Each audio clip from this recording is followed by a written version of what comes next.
Hey everybody, good morning. Oh, hey. Joel.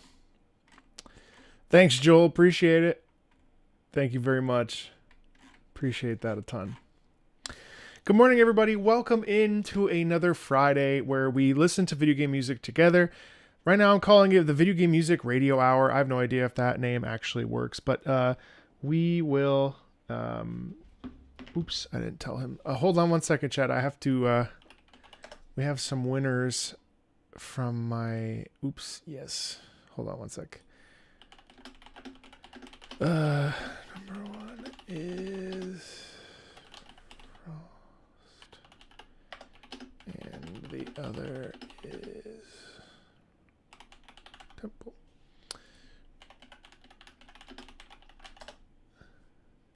Yeah.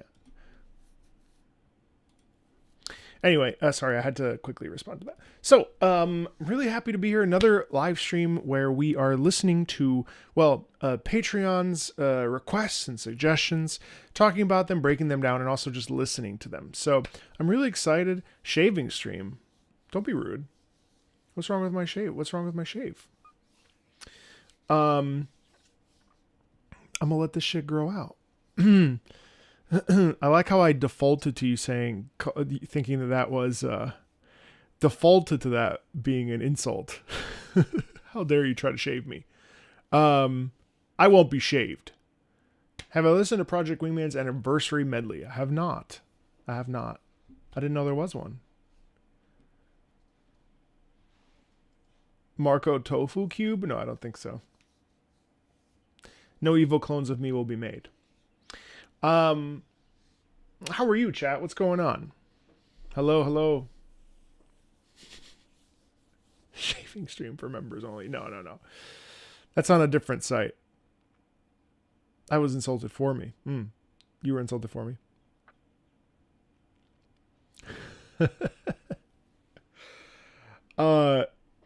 Yeah, if you're joining us for the first time, what the stream is listening to my patrons' suggestions. It's really been the best way to, what's up, brain? The best way to get everybody's suggestions and ideas. We're actually doing pretty well this month. So I don't think we'll finish today because I have a hard out at 3, but it's 11:15, so without rushing it, I think if we don't finish today, we'll definitely finish next week. So,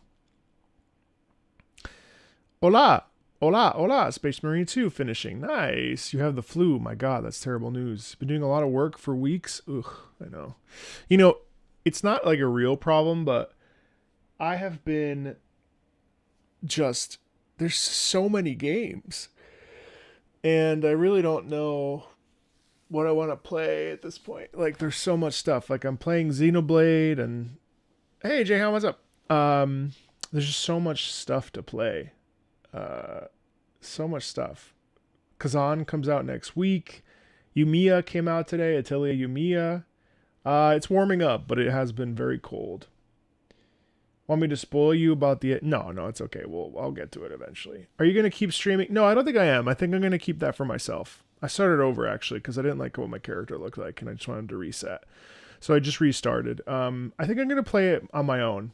That's a hard decision for me, but like I just don't have enough time in the day.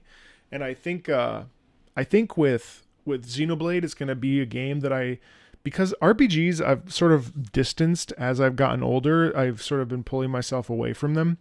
I think what I want to do with Xenoblade Chronicles X is really like digest it, and I just want to take my time. You know what I mean? Like, I know it's a several 100-hour game. You know what I mean? So rather than like trying to be like, okay, I got to stream this, play it every day. I think what I'm going to do is I'm going to keep playing Rise and Sunbreak because that's really fun for me. And then when Kazan comes out, I'll double dip. Then next Saturday, I'll do the story stuff of Wuthering Waves into the next week, do some exploration and stuff, and then get back to Sunbreak. So I think Sunbreak is going to be my main game here for a while. Yeah, it's it's really fun for me. And I know that not everyone's interested in watching Sunbreak, but that's the thing with a variety channel. You know what I mean? Yeah. And also too, like I find with RPGs, yeah, exactly. I find like RPGs, they're really hard to like, RPGs tend to be a very personal experience. And, I don't know. Also just restarted Parasite Eve recently. So I've been playing that. So yeah. Anyway, I think so. Plus, realistically, hold on one sec. Let me just take a look.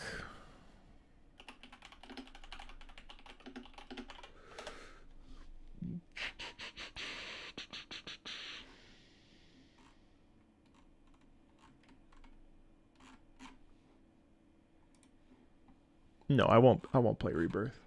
I played 20 hours of it when it launched and I put it down. See, I still want to play Suikoden too. Then next month Lunar comes out.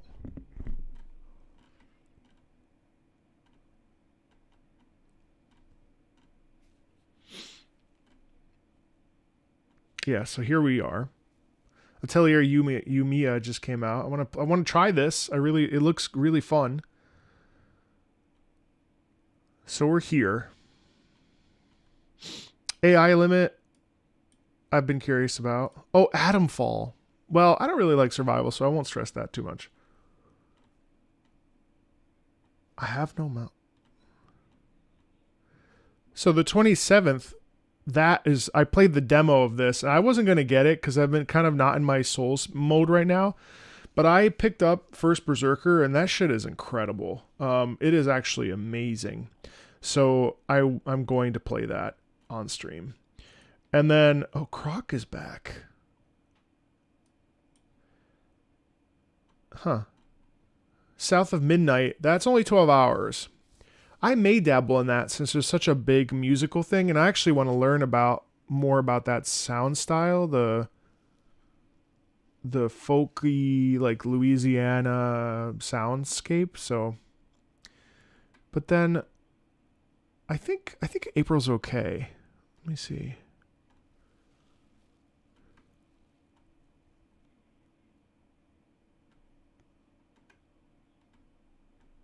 Oh, Lunar comes out the 18th. Oh, Clair Obscure.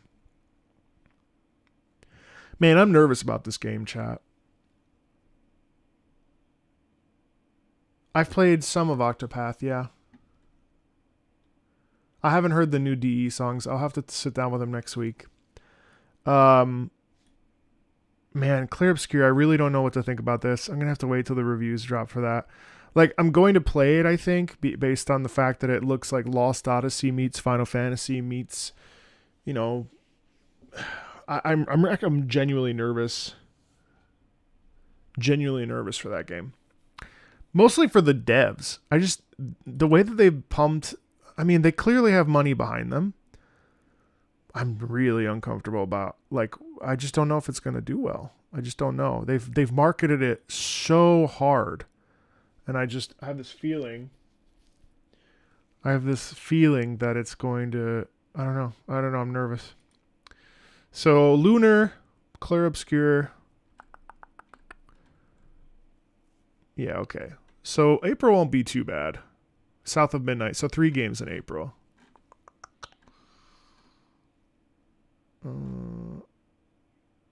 Invariably, I'll find something else. Oh, TasteCon Remastered. Okay. What else is on here? Oh, Doom. That's in May. So in May, Doom is the big one, I think. Yeah. Doom is the big one for me personally. Oh, then Dune Awakening, maybe. I won't stream that though.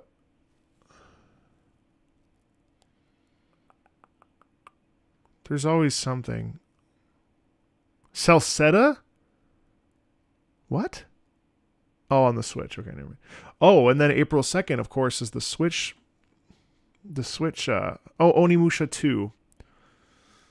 That might be the only... Oh, there's Fuga Melodies of Steel. We've listened to some of that. Sonic Wings Reunion? Oh, I'm sorry. Oh, Night Rain is in April. I probably won't play this, but I'll listen to the music.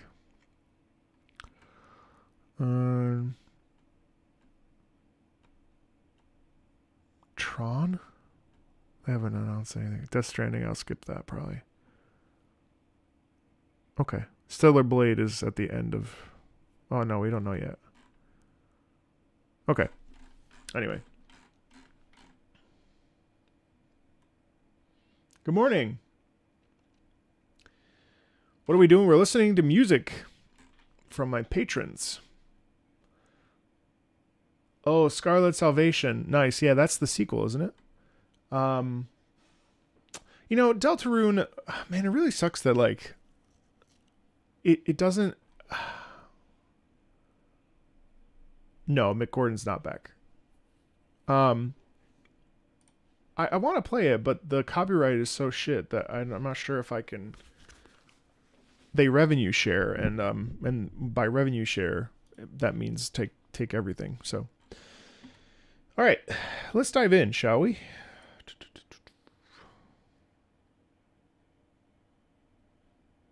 Actually, I want to change this title. Hold on one sec.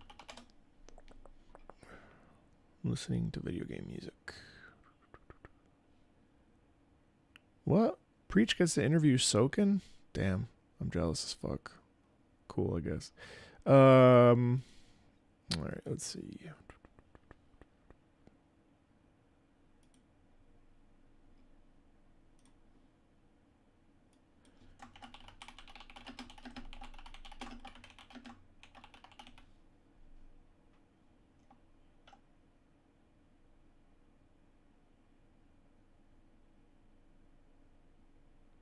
Oh, yeah, Saros. Yes, that's right.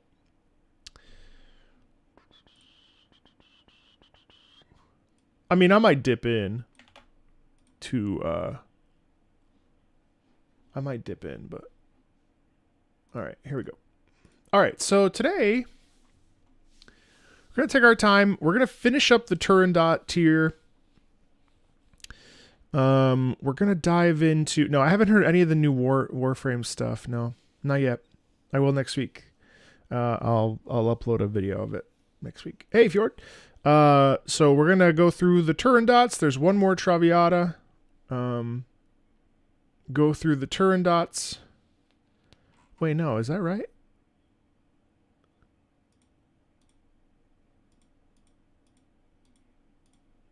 Yeah, I think that is right. No. Yeah, it is. Never mind. Sorry.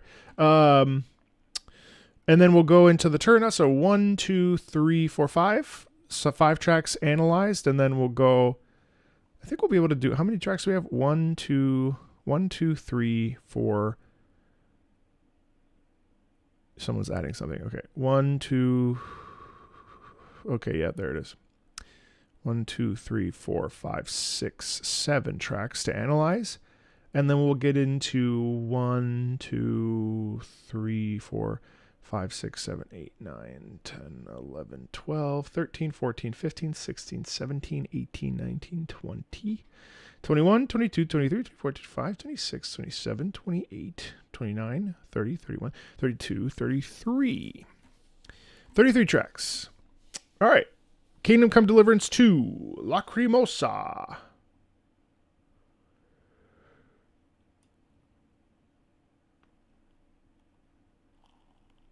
While Kingdom Hearts 2 generally has more ambient gameplay music, I was impressed on the cinematic piece. Plays during a significant meeting between you and one of your enemies as they are on their deathbed. Really? Okay. Just grab the title.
Wow. I didn't want to stop during it. You saw Swan Lake this weekend? That's amazing. That's awesome, Tyler.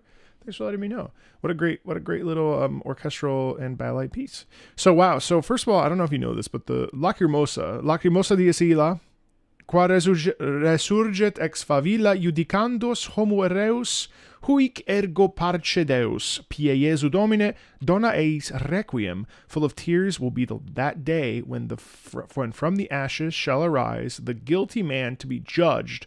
Therefore spare him, O God, merciful Lord Jesus, grant them eternal rest. Amen. And it's interesting, right? Because Lacrimosa occurs many, many, many different places. Now, we have it in Catholic Mass. We have it in things like the Verdi Requiem. We have it in things like the Mozart Requiem, as you're looking at right now. You hear it a lot in liturgical work because it's essentially a prayer, isn't it? And what I find really interesting is that in this particular moment, if he's viewing his enemy and the death of his enemy on his deathbed. Yeah. Instead of wishing him ill, the Lacrimosa plays. And so whatever Henry's opinion may be about this enemy, in that moment, he still subconsciously, despite his anger, despite his rage towards this enemy, I think I know the enemy too, what we end up getting is a sense of prayer, right? A sense of, this man is guilty and he will be judged, but spare him and grant him eternal rest, in spite of all the things that he's done against me. And I find that really interesting. I'm actually really impressed by the tempo of this particular piece. The tempo moves very quickly, doesn't it? The tempo moves very, very fast. And what we end up getting is action. When a tempo is quick, it usually doesn't mean a slowing down. It means a movement towards something. So having the Lacrimosa play with a fast tempo is very interesting. And I think there's some really, really nice color in here with the sopranos starting, and then we couple it in with the basses and the tenors, and everything kind of comes together near the end and morphs into itself. And what that does is, I think it's sort of the different, it's like the different emotions, like the sopranos represent anger, the basses and the tenors represent a different emotion. And then at one point it's like the coalescing of, well, regardless of all this stuff, it's almost like an awakening, like an acceptance of death or a forgiveness of sin and so on and so forth, right? And I think that's it's only 1 minute and 43 seconds, and yet it's incredibly powerful because it sends out this idea that, despite what you've done, I'm able to forgive you. Now, it's beautiful, it's expressive, right? But let me just start it one more time just so I can.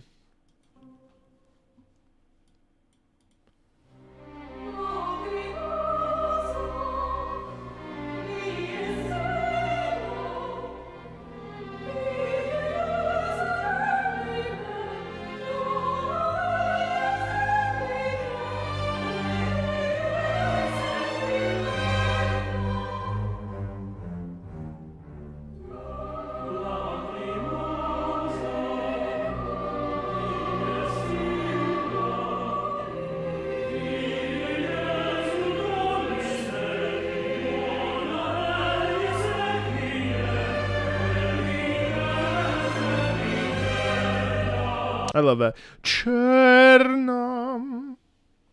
It's like saying, how dare you? You know what I mean? What have you done? I love that. That sort of growing and releasing. Growing and diminishing. Crescendo, decrescendo. Right? There's this real feeling of there is some sort of musical anger, I guess, in there, isn't there? Just a little bit. It's like, what have you done? Almost like regret. The sforzando, which is what that is. Pull back. That's really cool. It leaves you sort of empty, doesn't it? Now, also, it's cool because the strings underneath are really, really, really accompanying those sopranos at the start. Dona es requiem, dona es requiem. You know what? It really sends home the idea that we are saying this. Full of tears will be that day, but it's angry, isn't it? Because of the tempo. I know I keep repeating it, but it's so interesting to me. It's full of tears will be that day when from the ashes shall arise the guilty man to be judged. Because that's the tempo that indicates the way that those words are being said. Said, you know what I mean? It's cool. I like that a lot. Hello, Foxy. This is not Mozart's Lacrimosa. This is actually from a video game, Kingdom Come Deliverance. Still, Chengi. Sanker, you can thank the Joel for your membership. Both chants the monks bashing their heads and the Holy Land Grenade chant are both. That's right. Pie Jesu Domine. Dona eis requiem. Good shit. Hello. It's going well. Thank you. Hey, chat, I should ask you, do you think that it would be worth it to take this live stream and just repurpose it and upload it to the channel? Or do we think that Do we think that these are better? Do we think that these are better as live streams, since there's so much chatter in between songs, or do we think that would it hurt to upload it as an individual video, since there's no real like purpose? I could just call it like listening to your favorite music or something, episode whatever. I don't know. You know what I mean? I'm just curious. Leon, it would be at the bottom, but it would get listened to next week probably, or later today. You see little differences on the channel anyways under the live tab, so there's no point in your mind of like just re-uploading it as a full video. I suppose it just comes down to packaging it, because we could package it differently, and then the live would be treated like a regular video anyway. So yeah. All right, let's see. Santos Domine. Yeah, I've seen both of those. Amazing.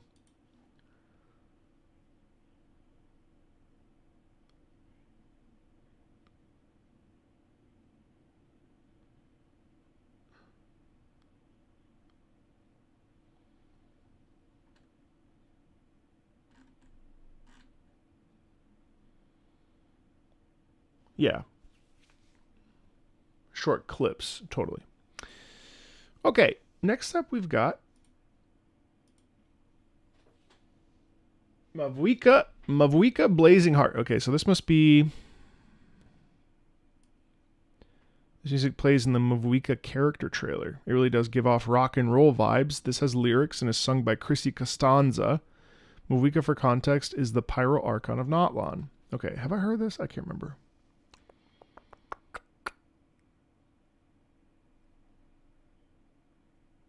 That's a good idea, Dearsley. Only Patreon. All right, I hope I like this.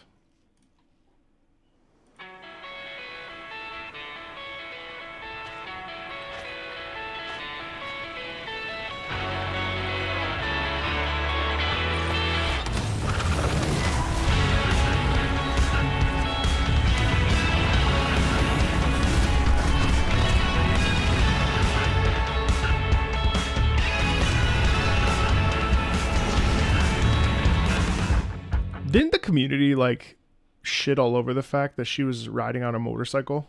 Did I remember this correctly? I remember there was some sort of drama. So I actually really, so it's definitely not what I anticipated. It's not what I expected the Fire Archon to look like, or not look like, but like sound like. Because I was expecting sort of, I don't know, a little bit more like gravitas, or a little bit more grandness, or like, you know, sort of really like seated, proper poised, sort of, you know, powerful, whatever. But I like how it has the sunrise feeling to it, which is really cool. One sec, let me...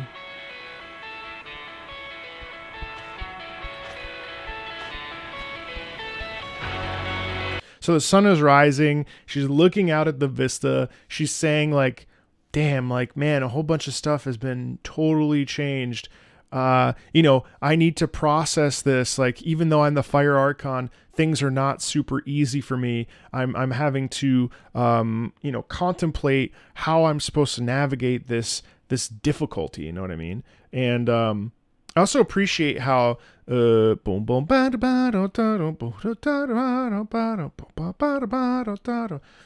as if to say, like, you know, I'm here, I'm trying to do the best for my people. There's an optimism in it. Okay, I'm curious to hear more of this.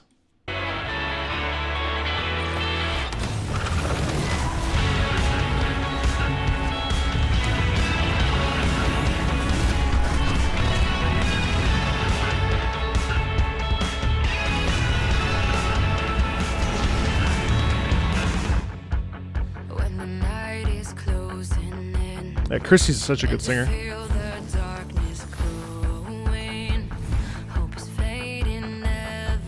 Yeah, no. I literally just explained this entire character trailer right there. I think the thing that I heard from the very get-go, it really hits you on the head on the idea of like, you know, you don't necessarily need the lyrics to understand that like it's been hard to watch my people sort of suffer or struggle, and so I'm going to take a stand and I'm going to do my best to support them, showcase, you know, show them that they don't need to be afraid because they have me, right? So taking on the burden of others and supporting them, you know what I mean?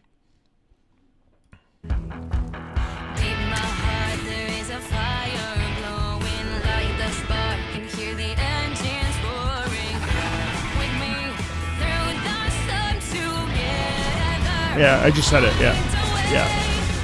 She just said it.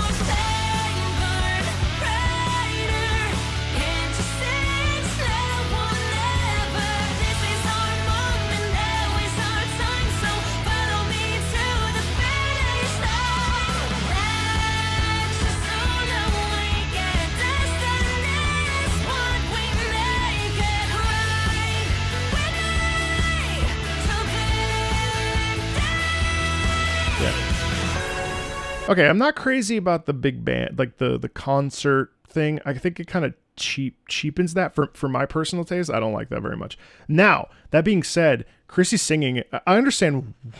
Well, you know, I don't really understand why Mavuika is doing that, but I appreciate that she's like this whole time here. Before we get into the chorus, let's look at it. She's trying to rally. She's trying to rally the troops, right? And I think that's kind of cool. I think it's kind of cool to have like the troops be gathered together and be like, yo, come on, you can do this. I also think that Chrissy's singing is really good. And there's a couple vocal things, especially that I want to talk about. Hold on one second. I'm just going to rewind.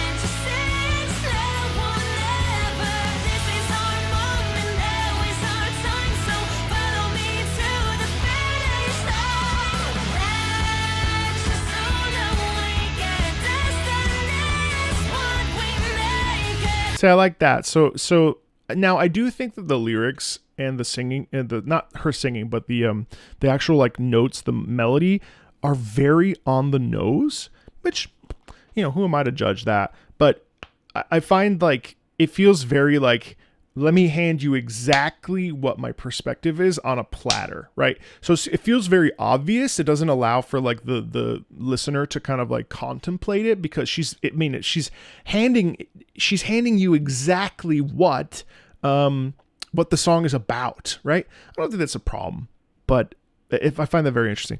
So I actually really dig this little corner though. Listen to how cool this is. Destiny is what we listen to this.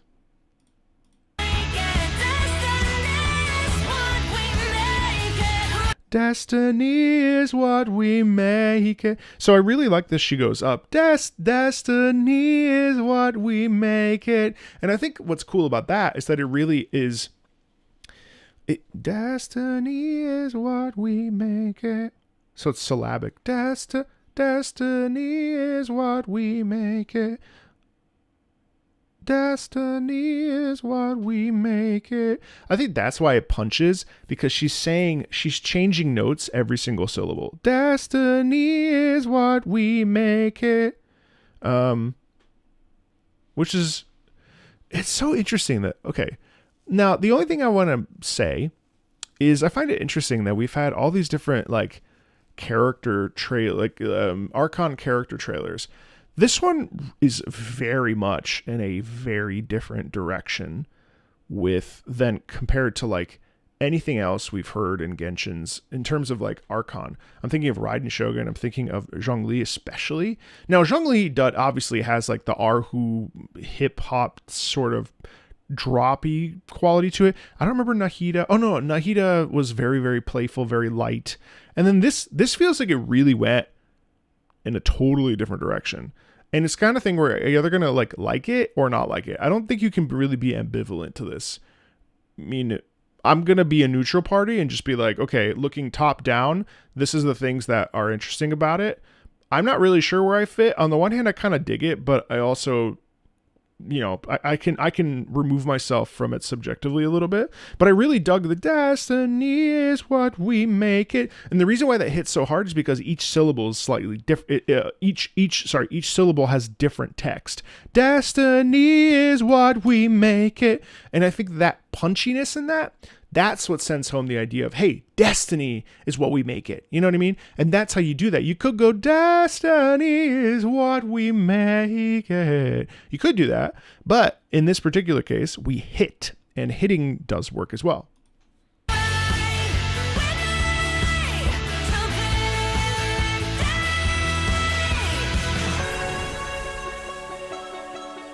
I also like how the hits here are cool. To me.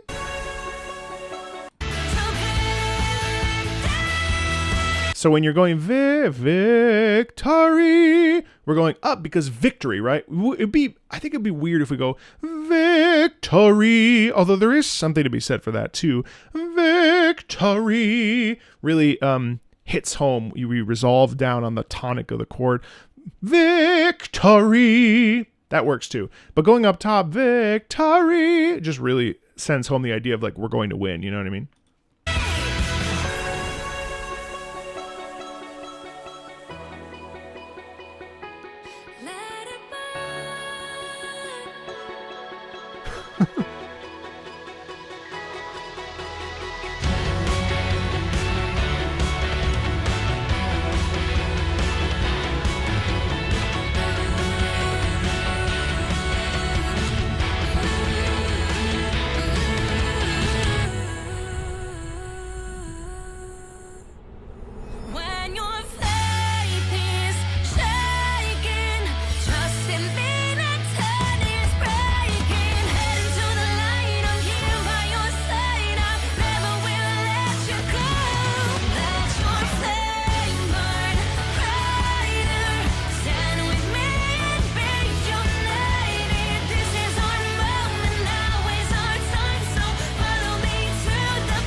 All right, so this is the power of friendship again. This is very interesting. So that entire cast, I'm not crazy about this.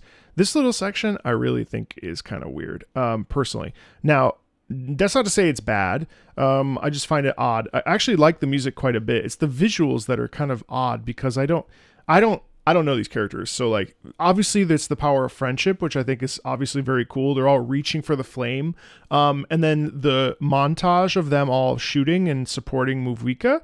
Mavuika is fine. I don't mind that. It's the ensemble band thing that feels very strange. But it doesn't not fit. It just doesn't fit. I don't know. I'm having a hard. I mean, this is like the first time I've seen it. So like, it's just a little bit like, why are they in a band?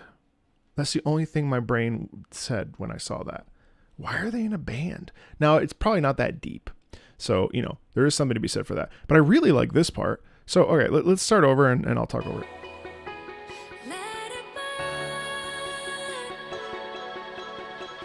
It's cool because it has this moment of like inner contemplation, right? I like the humming a lot.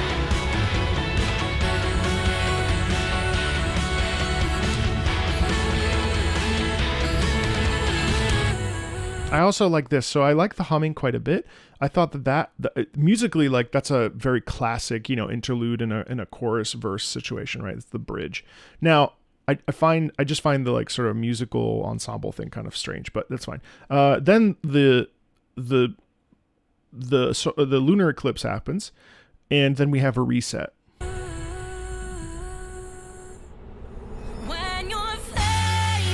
This is cool. And so here we have these big chords. Ba-da, ba-da, ba, da-da-da-da-da. Like that's cool because the big beats really hit and it's like, yeah, you know, and it's all about, again, it's all about the dawn is breaking. It's all about positivity. It's all about embracing a new beginning and stuff. You know what I mean?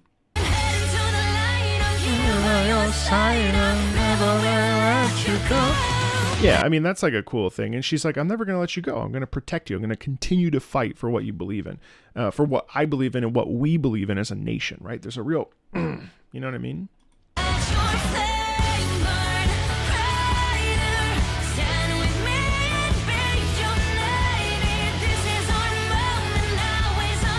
I actually think that's incredibly catchy. This is our moment, now is our time. You know, like that part's actually pretty cool. This is very much, and you hear the power of friendship in the boss theme as well, mind you. So when I say power of friendship too, I'm not like talking down on it. I'm disparaging it. But it is apparent that that's like a key tenet of Natlan's story.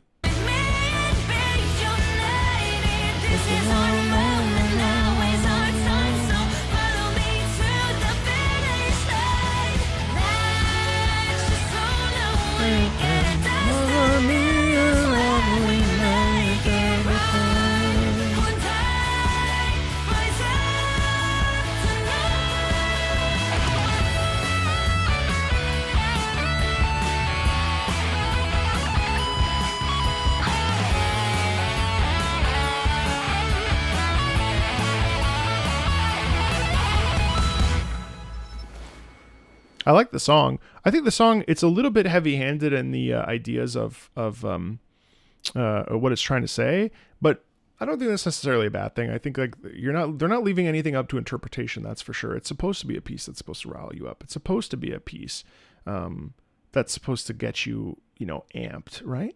It's a piece that's supposed to get you feeling like, okay, we can do anything, right? And it certainly succeeds at that. Now the visuals, I have questions, but I don't think that it's I don't think it's bad. I just think like that's a choice, and you're either okay with it or you're not, kind of, you know what I mean? I like the song. I like the song quite a bit. I also think that Chrissy's just like a really talented singer, isn't she? I mean, it's like incredible what she's able to do. It's incredible how she's able to like morph from. I mean, the fact that she's also classically, just the kind of classically trained. So the fact that she's able to morph up into her upper register like that, and that belting thing is incredibly difficult. You know, like, yeah, it's catchy. It's catchy as hell. What do you think about music taste at different states? I find that I prefer the songs without lyrics as I'm getting older. You know, I think I really do believe that tastes just change. It's weird how, like, as we get older, things just shift. You know what I mean? Sometimes we feel one way about something, another time we feel another way about something. When our life experiences change, maybe we search for things that are more, I don't know, atmospheric or more like catered to like what we feel that our hearts want. Like there's like an emotional thing that happens, I think, as we get older, where we want to shift. We just want to shift. You know what I mean? What are you doing? Sometimes lyrics can pull someone out, and it makes it so that it's not as meaningful, because lyrics kind of tell you what to expect. And so sometimes if you get older and you're like, man, I really don't want lyrics in my songs. Well, that's because maybe you want to live and experience your own thing. You know what I mean? Maybe songs with lyrics speak to you more because maybe you want to think less, you know? And I think it just depends on the person. More and more these days, I feel like an old man yelling at the clouds. Yeah, there's a lot of clouds to yell at these days. I often feel that way too. I've become more and more of a curmudgeon, which is weird because I don't really believe I'm a jaded person, but I'm more like, well, you don't know. Let's listen to Succession from Arknights, the sequel to Wrathful Cerulean Flame. Yes, it's Kitamura. Oh, okay, word. I'm here for it.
Oh, that's so good, Ryan. Oh my God, it's such a good piece, dude. It's nice to see Yuka Kitamura outside of the FromSoft formula and really spreading her wings. And oh man, it's such an emotionally charged and laden piece. It's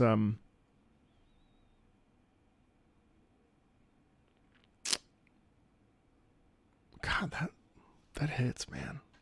Ooh, hold on.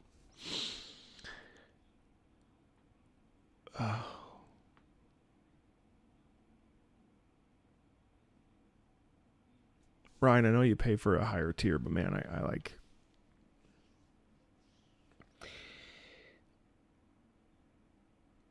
the cello, the chorus in the background, like there's an incredible feeling in that of like, you know, let me try to, it's like, come on. Why? You know, what have you done? No. And you like watch it just slip through your fingers, you know?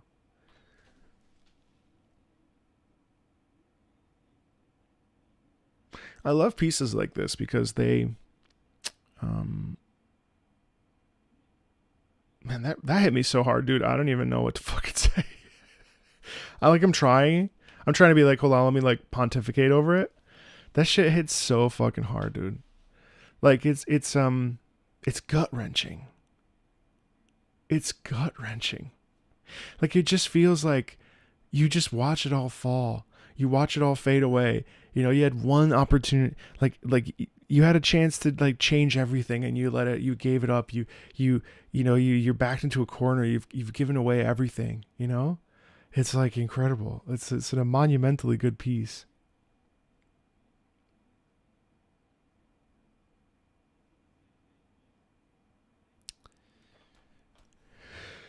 Oh, that's so beautiful. Yeah, I don't have words, dude. God. That's so beautiful. That's so beautiful.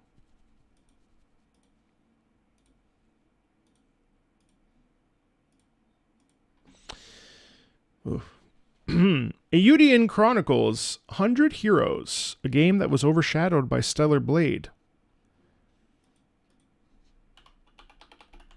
You know, was it overshadowed by 60% off right now, by the way?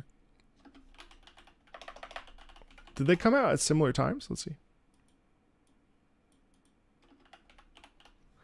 I sort of wonder. April 22nd.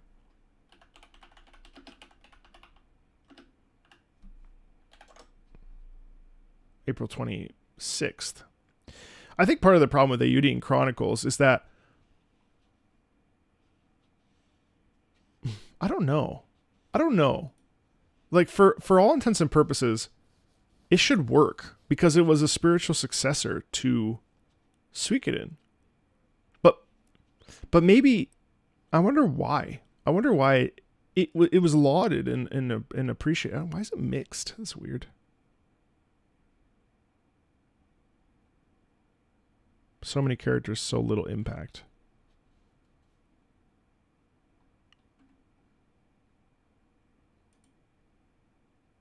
It definitely didn't land for me, but I haven't heard a lot of it, so I'm curious to hear what this will sound like. This is Flags of Brave. Cool. Let's check it out. No, I know that. I know that it was the spiritual successor by Suikoden made by the original team.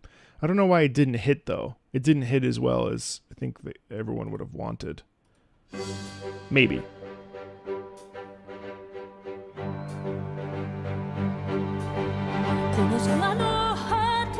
Oh, beautiful.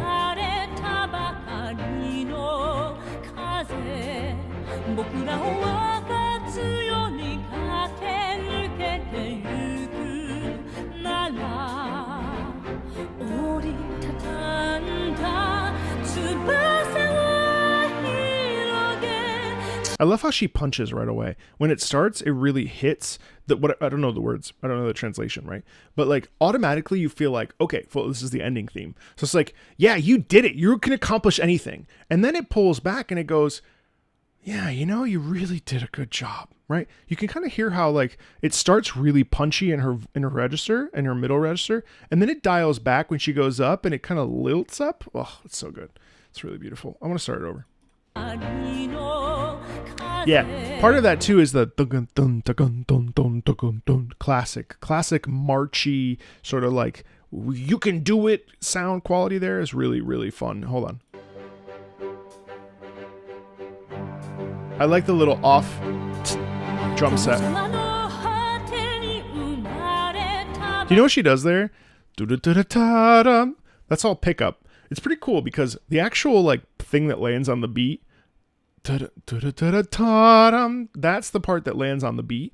That part right there. But it starts with that's all pre notes. So she actually starts ahead of the beat. That's on the off beat. If the down beat is the that part right there. It's cool.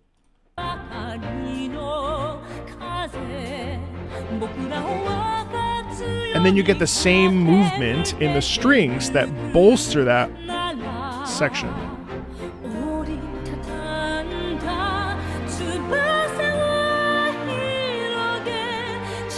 That's like, you really did it. You did such a good job, you know?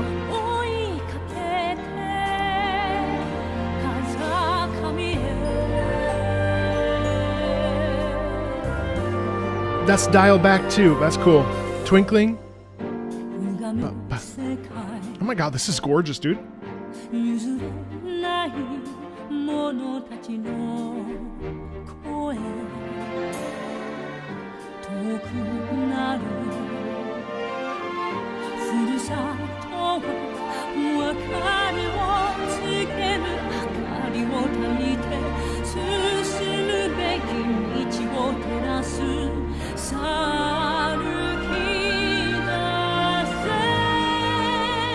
Almost musical theater.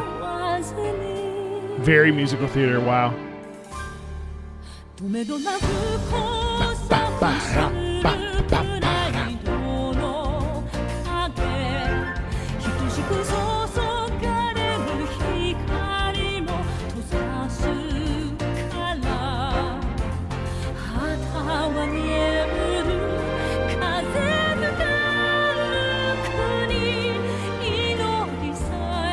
That's so beautiful, dude. My god, it's so pretty. I love this. Listen to how gorgeous that is. First of all, I just love the way that the words are set, because it's not syllabic all the time. That has multiple. It has like multiple different. What am I trying to say? They say the same word. The same word, but through multiple different phrases or multiple different notes, so that it ends up having a phrase to the word. It's like it's word painting. It's emphasis. It's so beautiful. My god.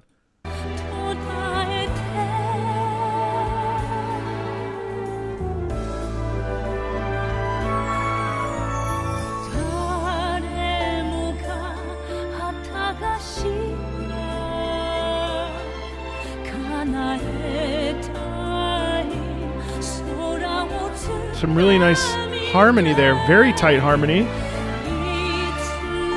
It's got that shadow effect.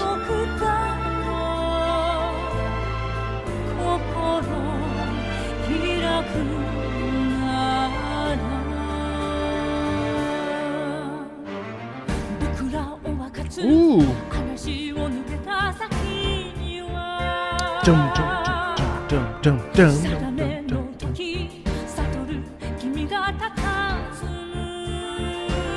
Not yet, Troy. Next week. Oh, wow. Nice. Doubling. Yeah.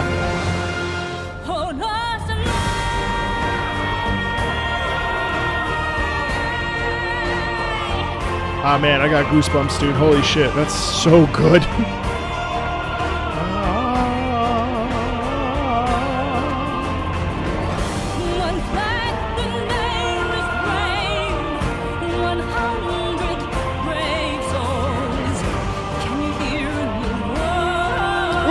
My whole body, my God.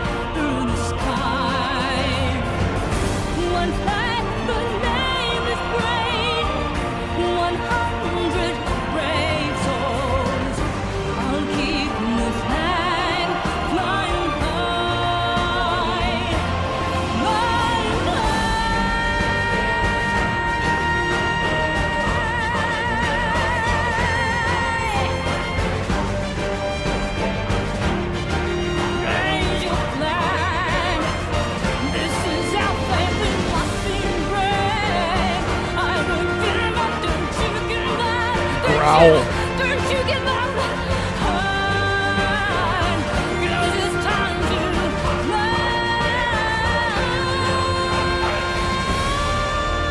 Oh my God, it's so gorgeous.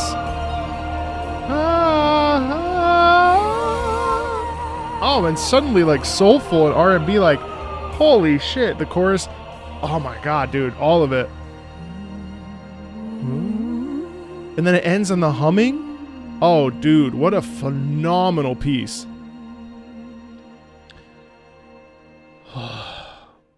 That's absurd. That was an absurdly, unreasonably good piece. Like that is absurd. It's celebratory, it's personal, it's intimate, it's joyful, it's expressive, it's powerful, it's galvanizing. It like packs so much in one thing. I love the sharp rhythms. I loved the singing, first of all, obviously. I loved the enunciation of the words. I loved the sort of back half of that where we double down on the shouting about the 100 brave souls and how they were able to navigate this. Such a celebratory piece while also reflecting on, you know, what we lost and what we gained, and it was incredibly three-dimensional. Absurd piece. Really, really good. Really, really good. 20XX credits roll reboot. So 20XX is an old-fashioned Mega Man style game that's also a roguelike, so it's hard because it's like Mega Man game, and hard because it's a roguelike that wants you to suffer. Then you finally complete a full run, get the ending cutscene, and this banger plays. Pretty sure I cried for the first time I beat it, but I cry a lot with music, huh? If the intro is a little weird, it's because it plays over a cutscene. Okay, cool.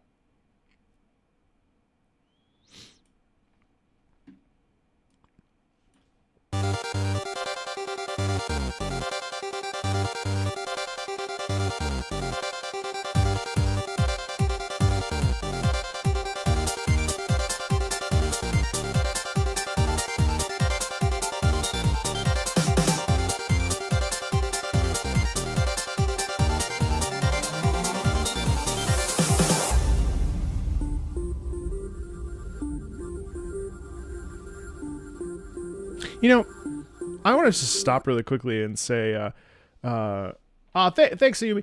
I really have started to grow a immense fondness for this style, right? Like this emulation of a different style, right? Like the chiptune.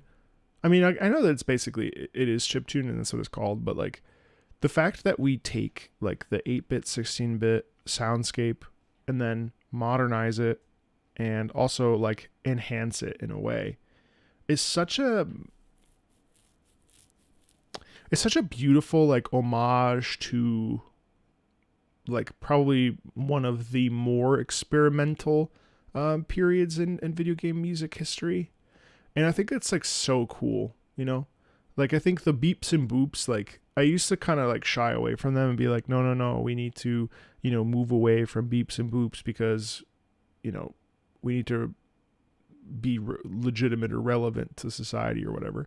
But actually, like, this is such a like video game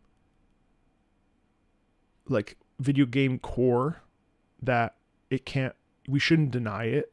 And to see it and hear it sort of expanded on is very cool. I wish I could show you Luna right now. She looks so fucking cute. She's asleep on my referee jacket on the floor. And I have no way of turning on my phone. I don't know how to do my phone as a separate webcam, or I would. She's like so cute right now. Oh my God.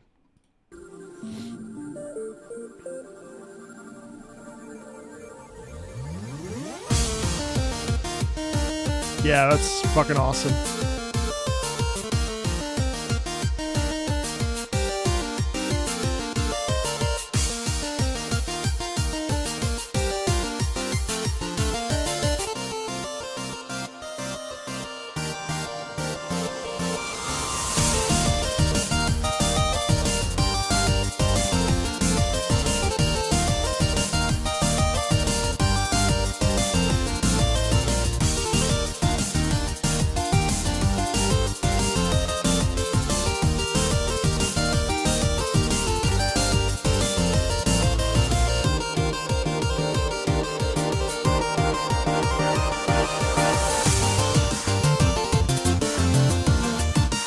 This is incredible.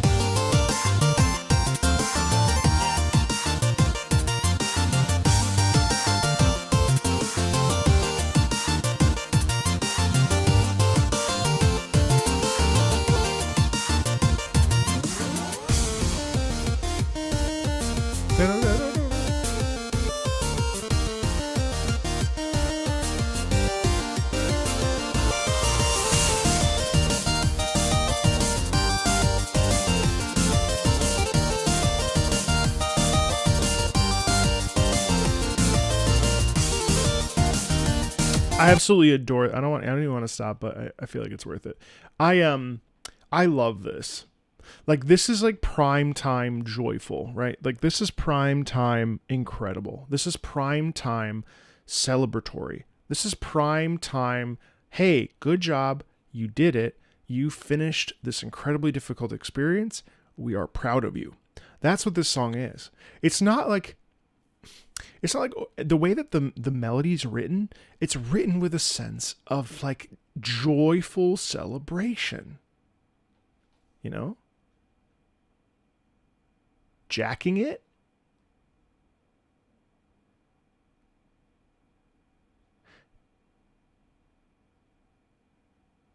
Okay.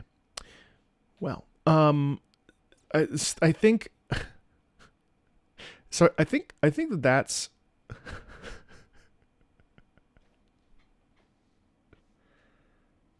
clip it. Now that is a short in waiting right there. I just think jaking it. I heard jaking it. Jake from Adventure Time. I thought jaking it. Okay.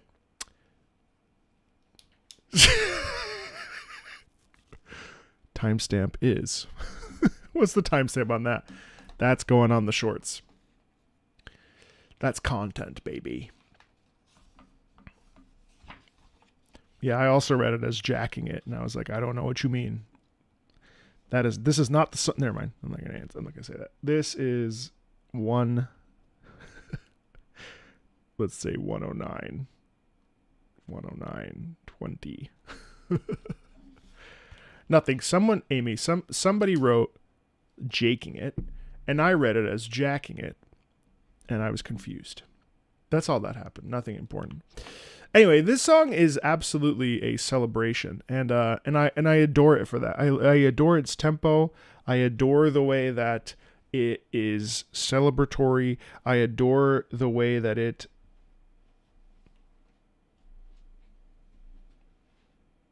Can I help you?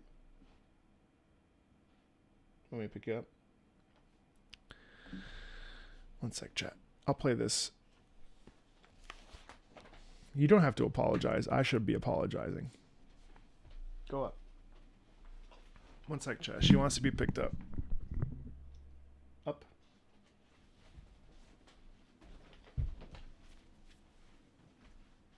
Look. Look at her sit like a human. She's like, Dad, don't shame me.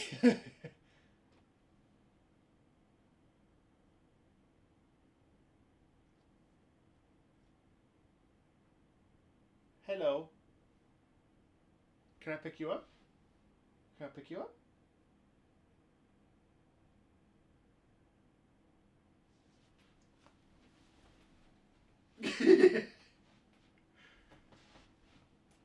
What are you doing? Can I pick... What?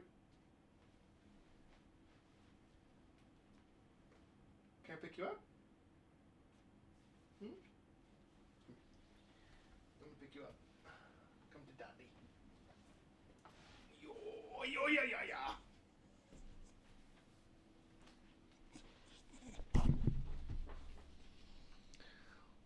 Yo.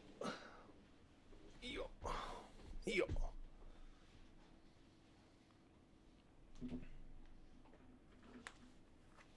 She is an Aussie Beagle mix. Okay, baby, I know. It's okay. Life is hard. I know. I know.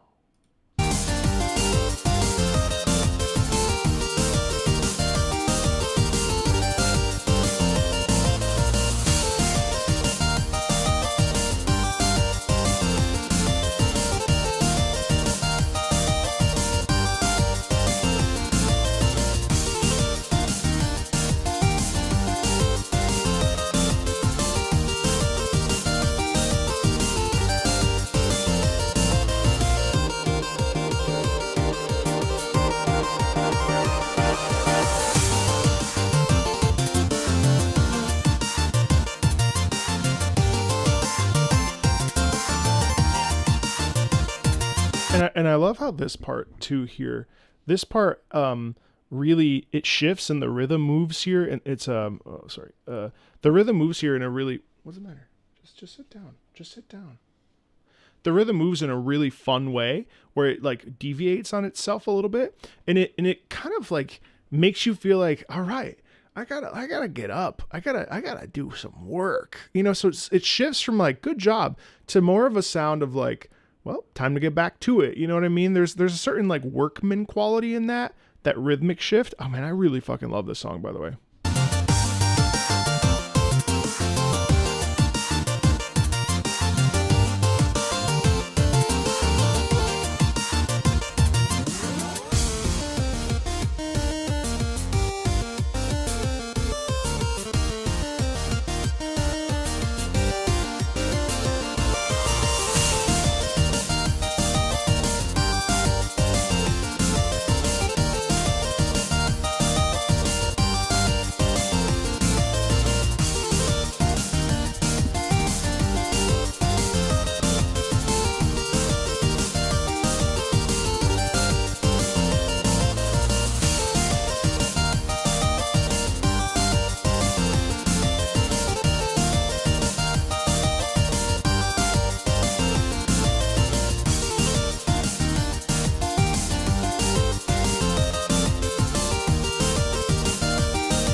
I adored that track. That was amazing. Thank you so much for sharing that with me. So beautiful. Absolutely wonderful to listen to. It's so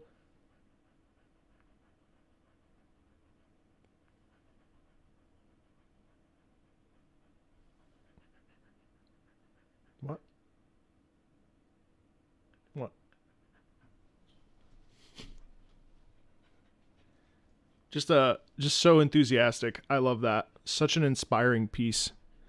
Man, also a lot of yellow highlights today, guys. So kudos to you for knowing my taste. Super Smash Bros. Ultimate, huh? Id Purpose. Oh, from Super Smash, really? Same as the one in Awakening, but the dynamic range is different. Vocals are slightly louder and has more energy. The vocals are more in your face rather than calm and flows in the music. Cool, let's listen to it. I'm excited.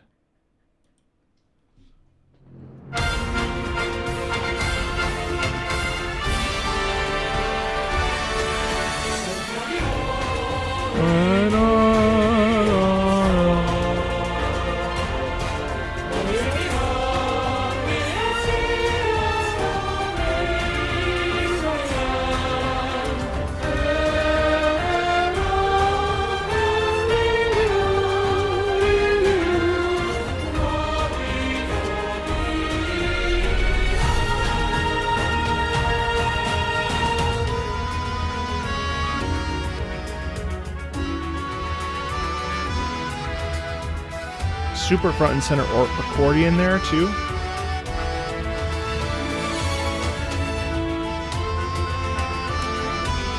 Much less contemplative here, which is really cool.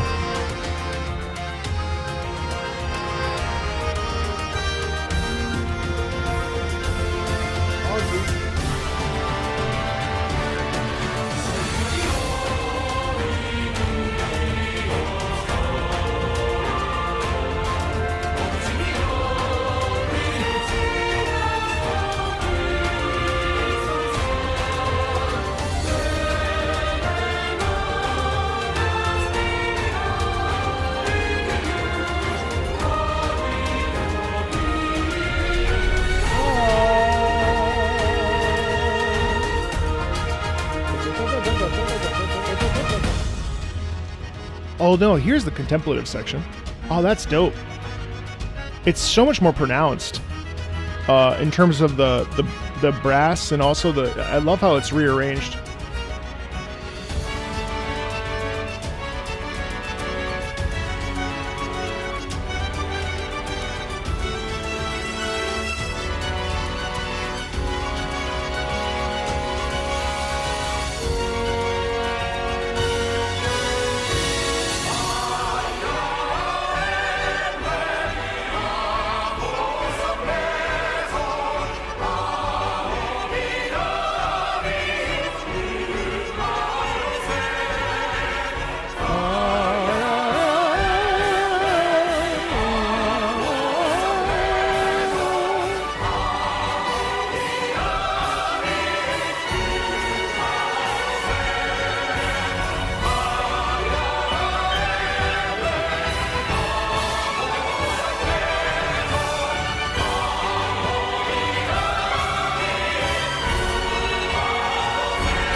Whoa. Okay, wait.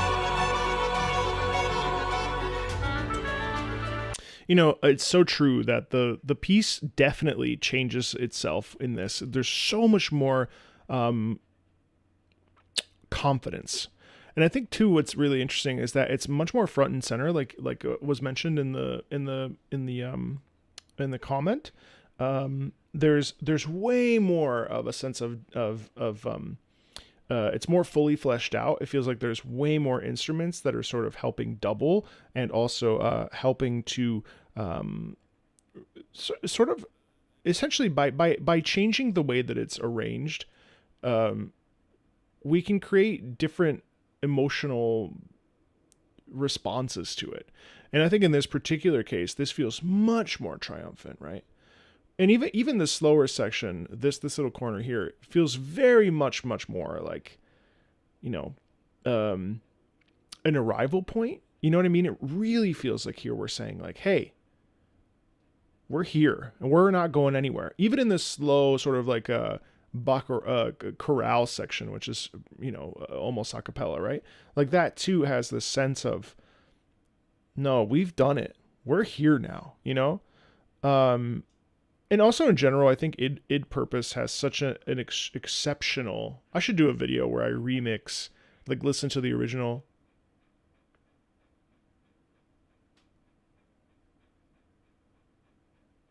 Hello, Luna.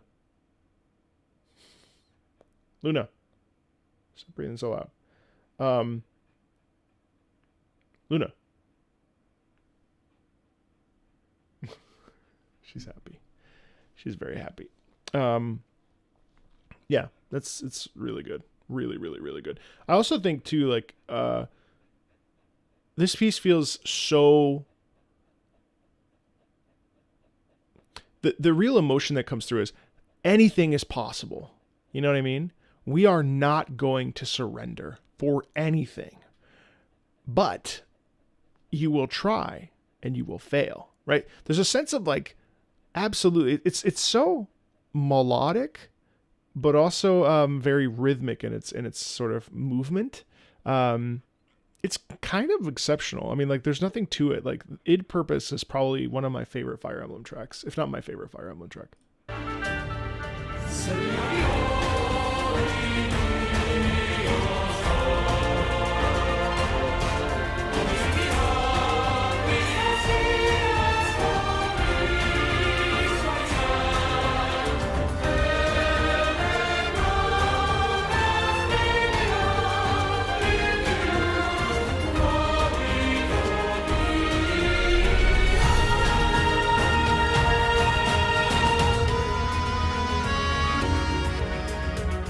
You know, actually, I'd love to hear that track. Now, that track has like this particular remix of it feels like it has like a young male choir singing, a young male choir singing in it. I'd like to hear like a 100 like older singers, like older baritones, bass baritones and tenors. Like the power that would come behind that, it would be crazy. So this has like youthful energy to it, which I quite like. But I would love to hear it with like, you know, double the sound. And I also just love the motif too. You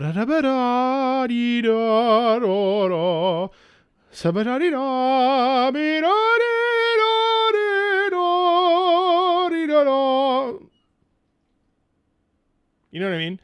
A little bit more of balls to the wall. It's so good. It's such a good piece. I really like this remix, actually.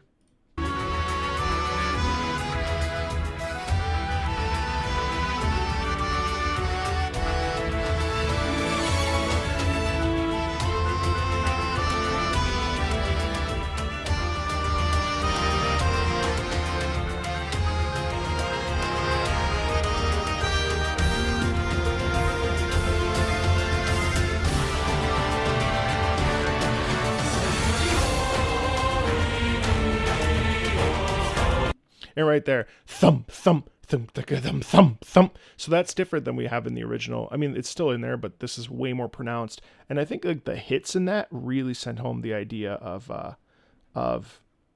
really encapsulating the power of the moment, right? Seizing it, taking action. Those are the things that really come across in those hits with the trombones and with the percussion there as well. It's not too late, no.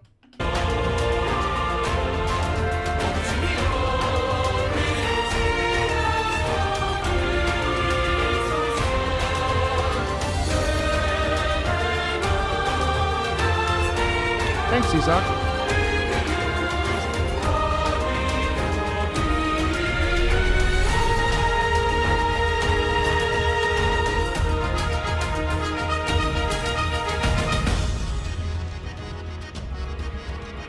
And then I think too, what's cool is that the organ. You want to hop off? You done? You want to get off? You want to stay on? What are you doing? You're just adjusting? Let me know. Let me know what you want to do, and then I can help you. Okay.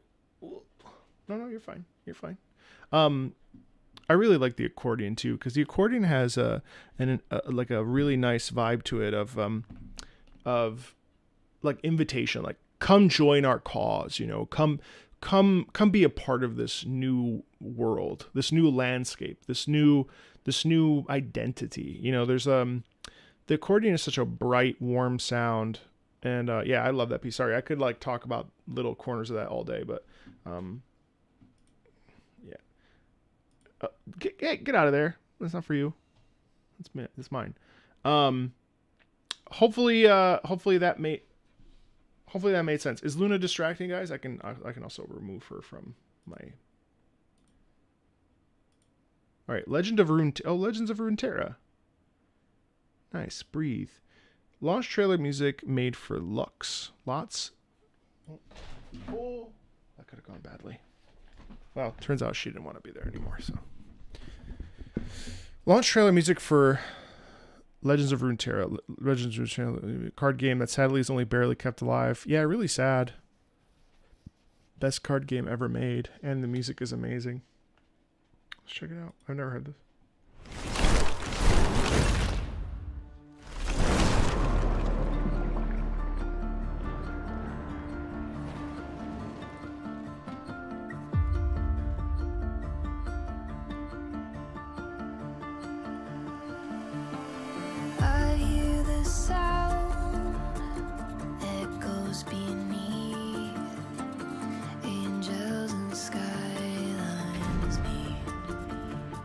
You know, hold on one second. Let me just let her out. She wants to go. Hold on.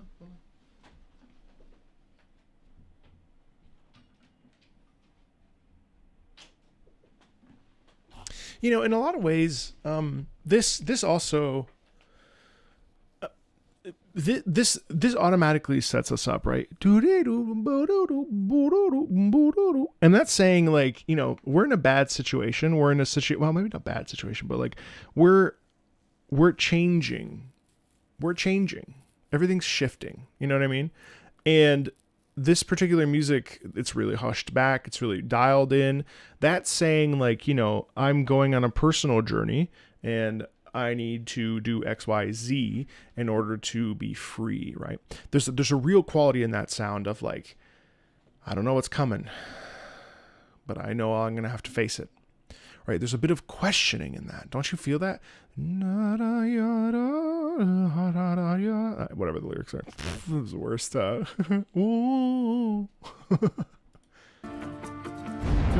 It's just repeating a lot. It's a bit of a Wild West sound almost. Super dialed back though.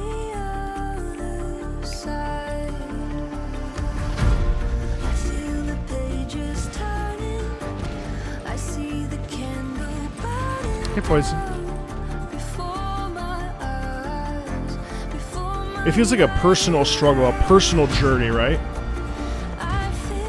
Wow, that's beautiful.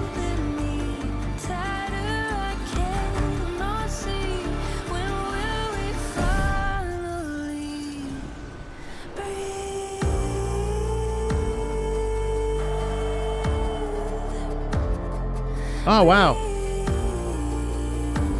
Is he underwater?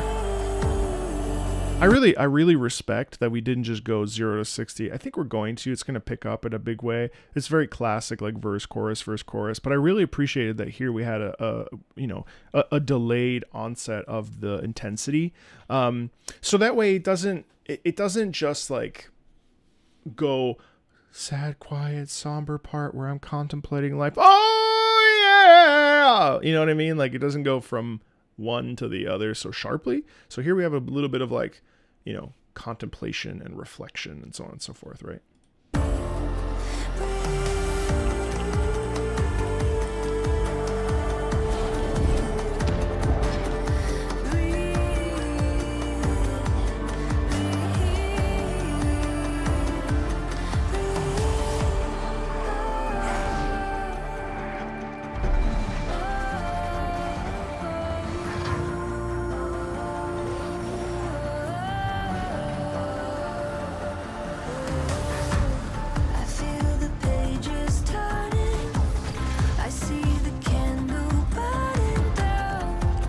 And thematically, wow, beautiful visuals, but thematically, this piece really lends itself to the ideas of growth, self-awareness, making difficult decisions. Like, it's cool how music can sort of like expose those corners of the human emotional journey, right? And music sits with them and lingers over them. And oops, you're right, my bad. And it's very cool how it does that.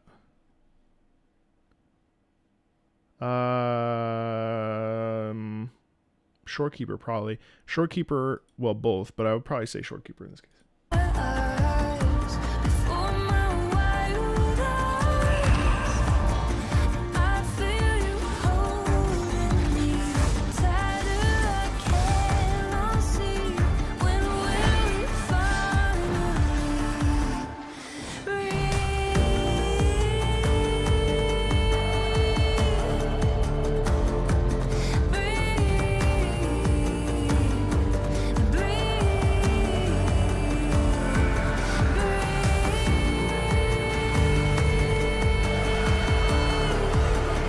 I also sort of wonder if the breathe thing here is really about like keeping things locked in and allowing oneself to exist, and not being willing to let oneself get let life slip through your fingers, but also not let yourself get caught up by the shit that happens, right? So like breathing is really about like, how do you breathe and like navigate the difficulty, right? That's cool. Hey Envious, that's awesome.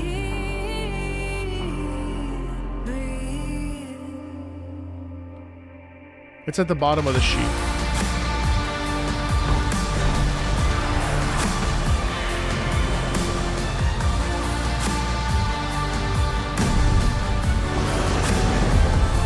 Whoa.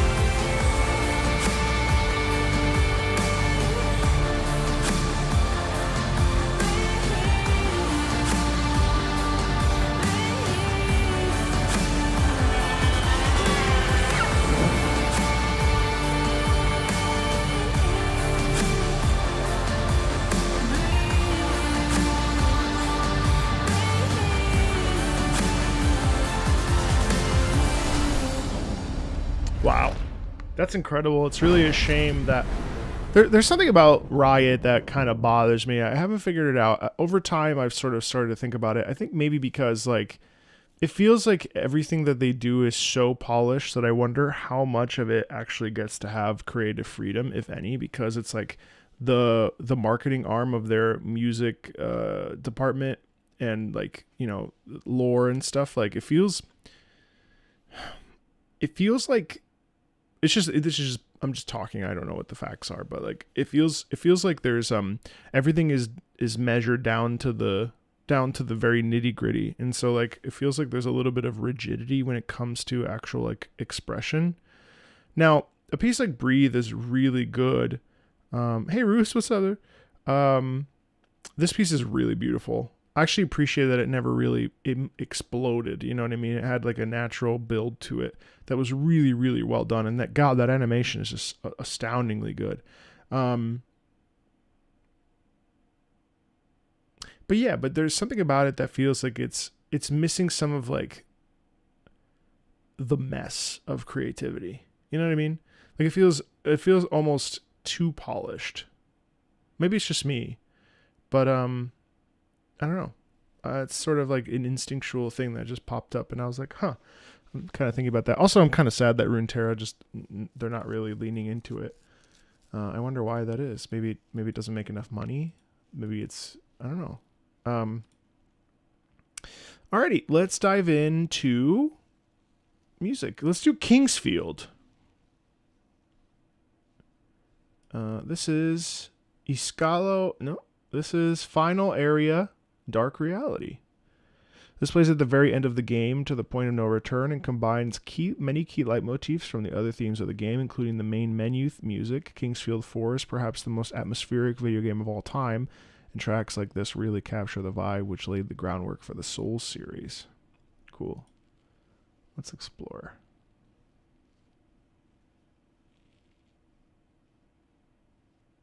Yeah, 1,000,000%. It's definitely a pop song. And those need to be a certain way, obviously. You're right.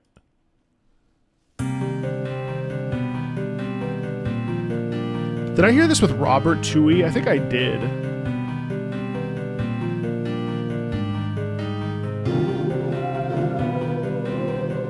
Yeah.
Damn, so Lunacid is actually like almost 1-to-1 a spiritual successor, isn't it? Oops. That's crazy.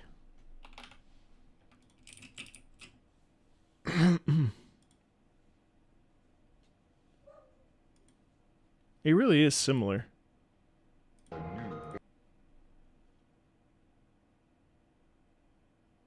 Huh. Kingsfield 4 is an acquired taste, definitely. But I see why it would be appealing.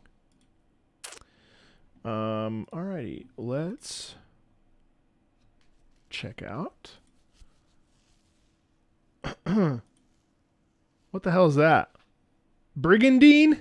The Legend of Forsena. Iscalio map theme. Sounds Italian. An old PS1 strategy RPG where you play as the leader of one of 7 countries warring for the fate of the Forsena continent. This country in particular is led by the mad tyrant Drist, but if he's evil, why is his map theme so awesome? Definitely a question. Yeah, definitely Proto Dark Souls as well. Oh, I see, Sage. Yeah. Let's see. Brigadine. I gotta look up gameplay for this.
Yeah, dude, that slaps. You know, I think it definitely has like sort of the late 80s, 90s metal. Think like Judas Priest. Yeah, kind of. That sort of, it definitely has like a 90s flair to it, doesn't it? It's fun. It's really fun. I think too, like it really releases, I could totally see releasing pain. But for me, it's really about, to me, the sound is like just being an absolute badass. You know what I mean? Just like taking names, kicking ass, not giving a shit about anybody. You know what I mean? That's definitely the sound that I hear in that, like unrelenting power. You know what I mean? Envious, I think you're super delayed. I just want to point that out. For what it's worth. Dragon Age Inquisition, Lost Elf theme, Dark Solas. I've heard this one a few times now. The little double whammy we spoke about in the Discord that you cleared. The first song is that of the DA. Oh, yeah. Could be the enemy, but more likely he's a good friend, maybe even a lover. The first song feels like the realization your friend is lost on the wrong path, that he was the enemy, even if he didn't want to be, but you still have time to talk it out. The second song is when you know that right now there's nothing you can do, but you refuse to give up on your friend. You redeem him if you punish him, but either way. I think I've heard... Oh, no, is this the Trespasser? Or... I don't know that I've heard the second one. What's up, shots? All right, let's go... Let's check it out. Let's listen to the first Lost Elf theme I don't think I've heard.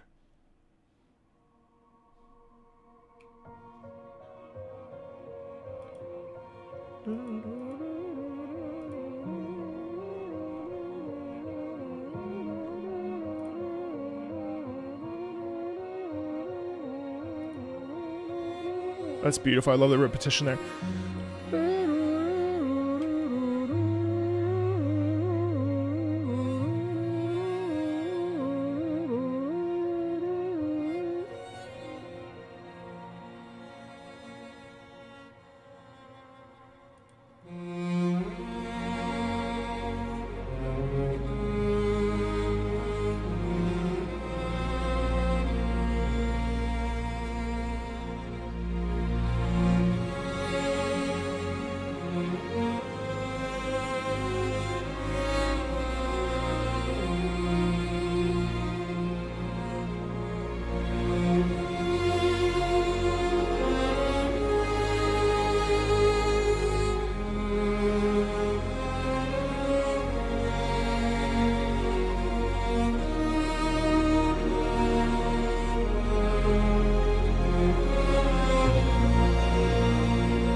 That's Inan Zur, right? Oh no, it's Trevor Morris. Yeah. I think the slipping there, it really feels like it's slipping through your fingers, isn't it? It really feels like you're losing something. Wow. It's insanely talented. It's such a good piece of music. Genuinely, it's insanely good. Ooh, really beautiful. Really beautiful. All right, now part 2 is Dark Solas, which I think I've heard, but we'll listen to it again.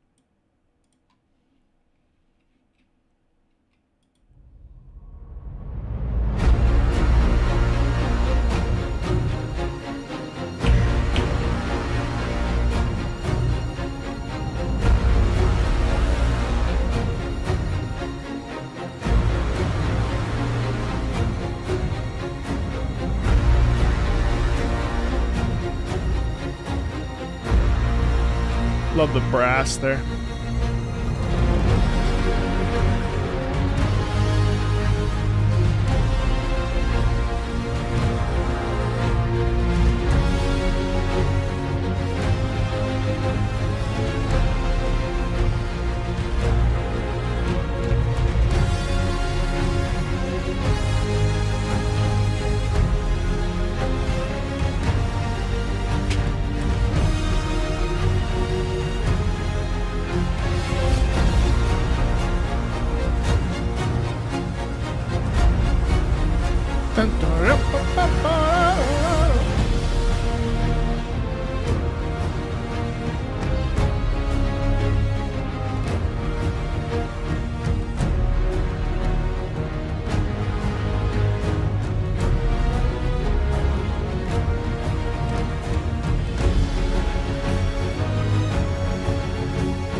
Man, it's so cool.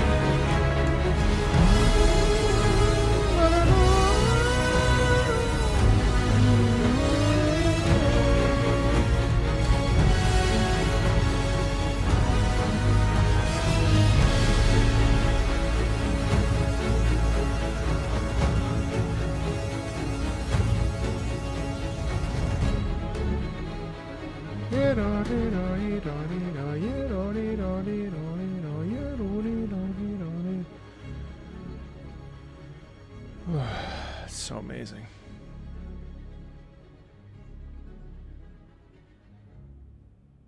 Wow.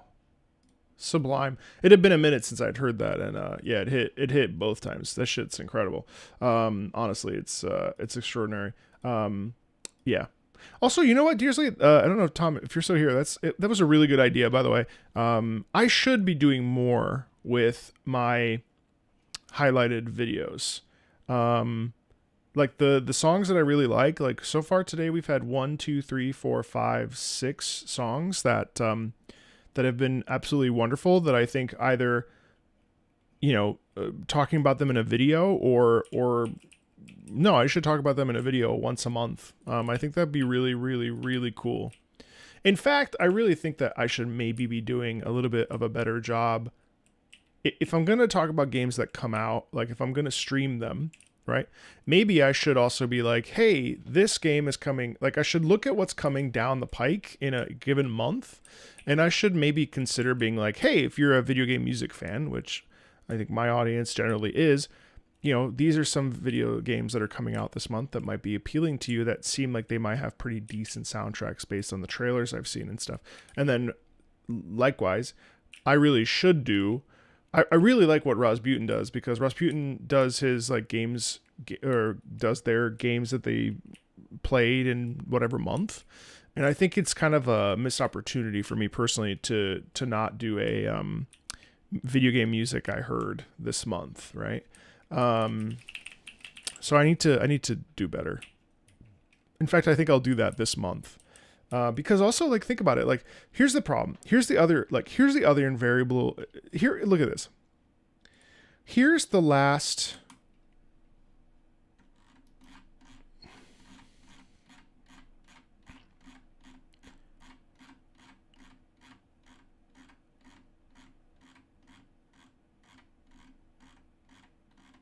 No, I wasn't highlighting at this point. But look at this. April 2023 is when we started doing this.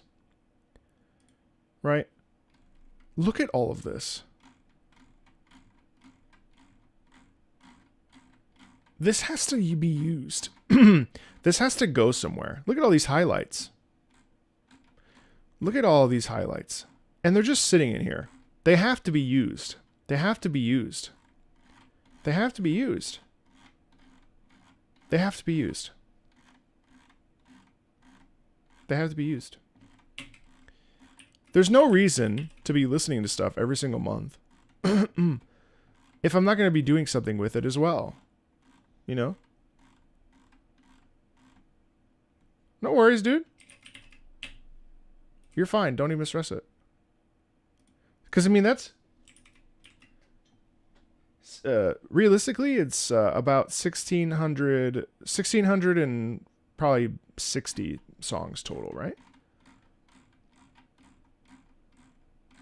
Maybe someday I should do a video. Actually, that's a great video idea.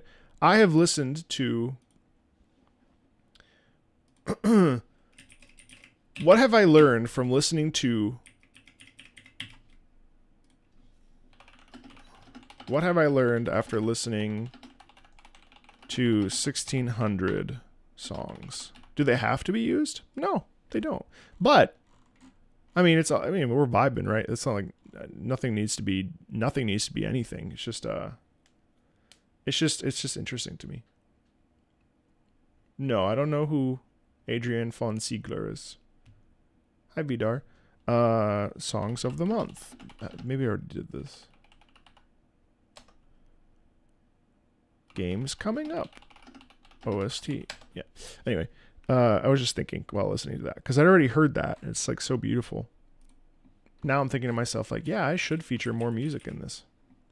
All right, next up is Sonic Lost World. Man, I tried this. Holy balls, it's bad. It's weird. Dragon Dance. I should really stream it because it's so weird. Songs that play during Zone 2 of Sky Road. In this stage, you are traversing the sky through clouds while trying to avoid mecha dragons. Heavy Sonic Unleashed Dragon Road. Oh, nice. Okay.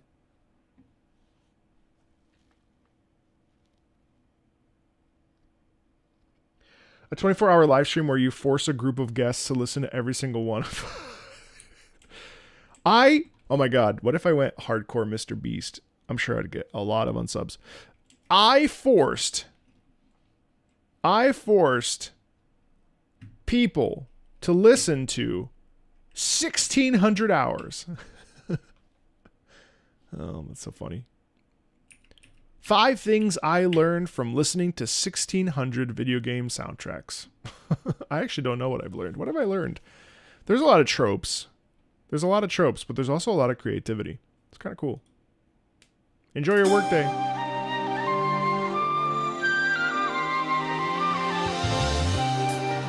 I think Lost World might have the best, one of the better Sonic OSTs, though. It's bizarre because the game is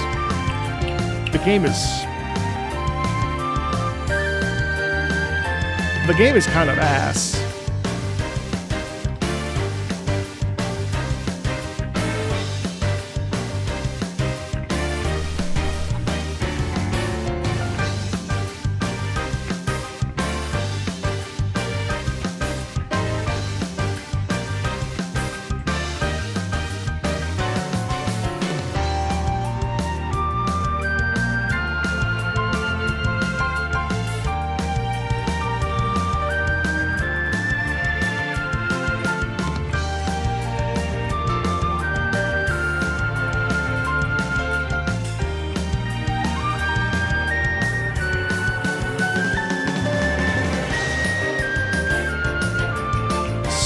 weird.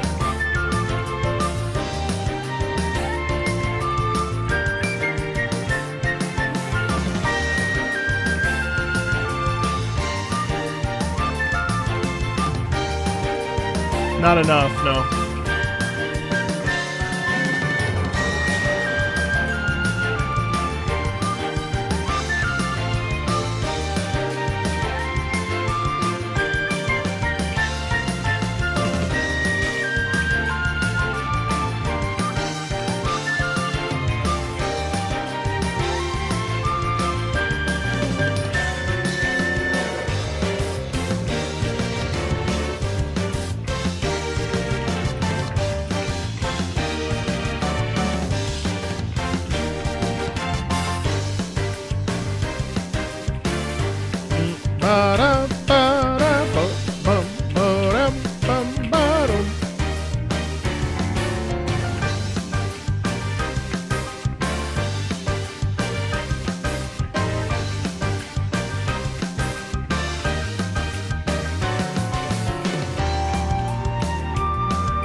I'm glad, Blah. Hell yeah. First time. Yeah, like I like love that. like I unironically love that. And there are multiple tracks from Lost World that I have adored. I can't name any of them, but I've listened to like 4 or 5 of them now. And I should do a video on Sonic Lost World. I actually really need to do a Sonic Unleashed video because Sonic Unleashed has, I think, probably my favorite Sonic soundtrack, but Lost World is absurd. It's crazy. It's like it's stupid how good it is. Musically. Gitaroo Man. Oh, nice. Okay. Man, you guys have been killing it today. No joke. So many highlights today. Song that plays during... it's a song that makes me very nostalgic for a game I never experienced. Word. Okay. The legendary theme. Cool. Nice.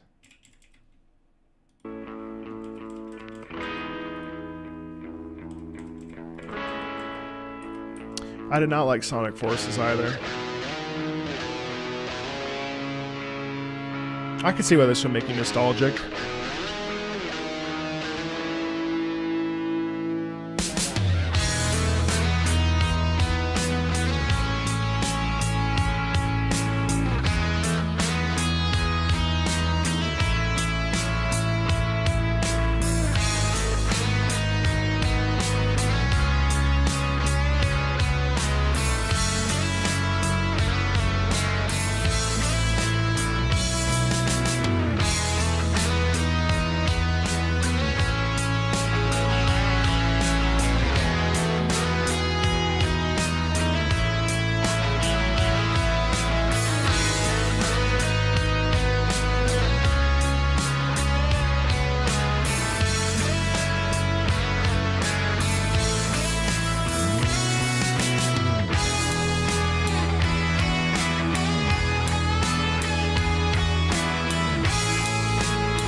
What do you mean it's the game?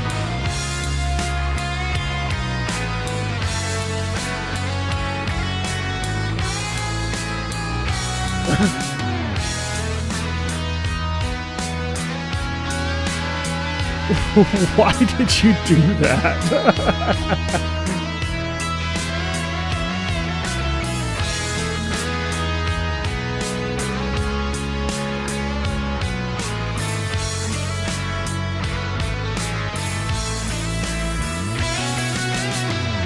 Damn, this is so good.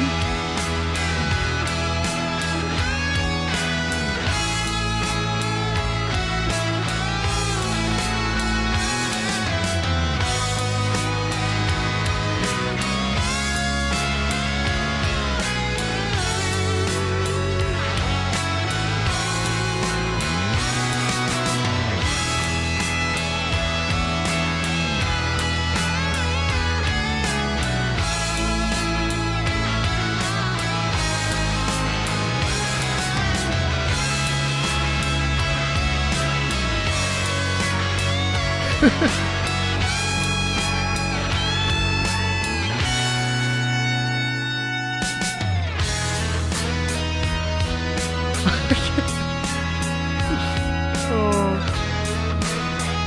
it's Gabe? Oh, this is Gabe. Ah, nice.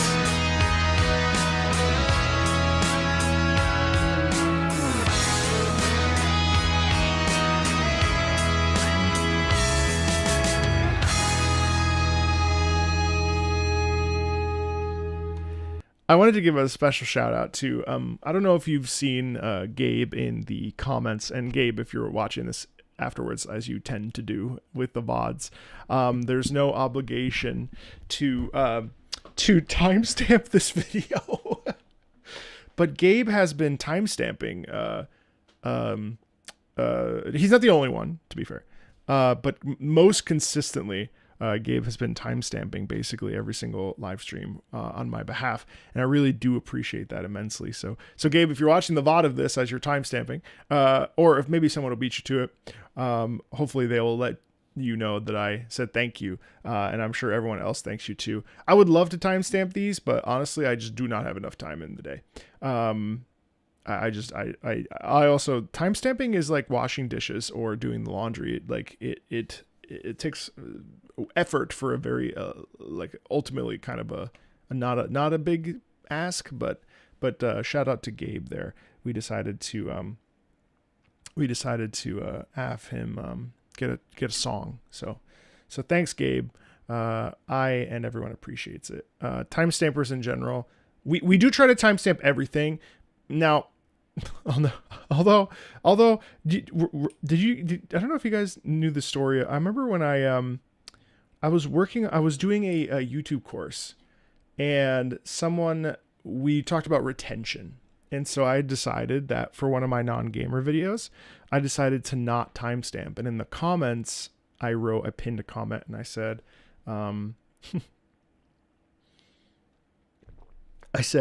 not timestamping, checking out retention, which in hindsight, maybe I could have worded that a little bit differently. Just hey, no timestamp. Sorry, I've just been trying something. Okay, but instead I said no timestamps. This one, guys.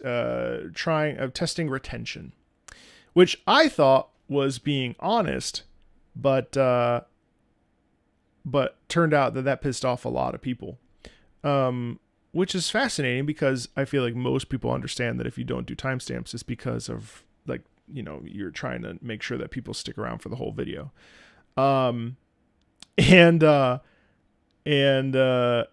it's very funny how quickly people were like, well, I work a really hard day and then I come home and it's 3:00 and I just want to watch a video, but I got to navigate and it's so unappreciative. They were like, it's so disrespectful to people's time. And I was like, yeah, but what about my time? But anyway, yeah, those people, if it's one of you and you're in this chat, well, you're hidden from the channel, so I can't see you. But anyway, hopefully hopefully you're not here and you've realized that unless you're hate watching, in which case, hello to you.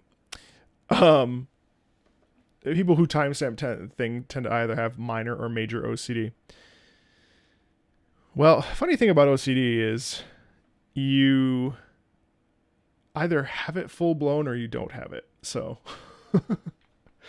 OCD is funny. OCD is a real bummer. As a person who has it, it is a burden on life itself, and the only way that I can navigate my OCD is with medication, because OCD is a rough one. It's a rough mental disorder that I didn't realize that I had until I was diagnosed with it officially a couple of years ago. Fun fact, it's actually not, and I'm not chastising Michael here, but it's not about organization or cleaning. Well, it is about cleaning, but it's cleaning because you must have your space clean, otherwise you cannot exist within it. OCD is a fascinating thing because OCD works really hard to keep you alive, especially if you are agoraphobic or you don't are nervous to leave the house or something. Or let's say, the compulsions are the common thing that comes with OCD. So it's like if I walk in here, I got to flip on the light a few times because I'm convinced that there's a demon somewhere, right? Or I'm convinced that there's something or someone in here, or the floor must be vacuumed at all times because it's dirty and there's bacteria and things in it. I will die if I step in here. Not me personally. That's not my type of OCD. There are many different branches of it, or worse, you can also have a bunch of different ones at the same time. And so the anxiety is sort of a subset of the OCD, but the obsessive compulsive disorder is incredibly damaging. And I think part of the reason, and maybe probably a lot of the reasons, honestly, why I quit opera were because I had this unregulated and unchecked OCD that was just unmanageable. And I mean, it was horrifying. Now, that being said, I do like to organize my books from smallest to largest, but I don't think that's just because it looks good, not because of my OCD. It is crazy, though. Society is OCD when you have compelling thoughts? No, that's just being cool. No, when you have compulsive thoughts. Rituals as well, yes. I was about to ask what other signs of OCD are. I'll tell you. Some of the other signs of OCD are questioning everything. If you're in a relationship, do I want to be with this person? Is this who I want to be with? Is this what I want to be? Am I doing the right thing? Are they mad at me? Do they, oh God, I said this, and you can't stop thinking about it. You ruminate. One time I remember I was eating an apple and I breathed in at the same time, and I kind of like swallowed it really fast. And then I spent 3 hours looking up every single thing about choking on Reddit.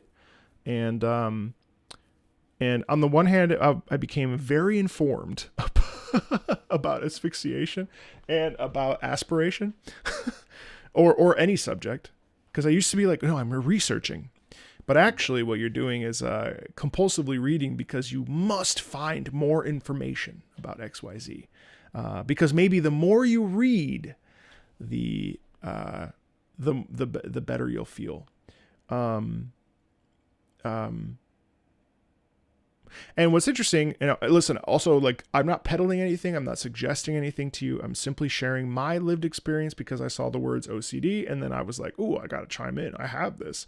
So anything I'm saying, I'm not a medical professional, blah, blah, blah, blah, blah. Oh my God. Oh God. Okay, guys. Not everybody in the chat has OCD.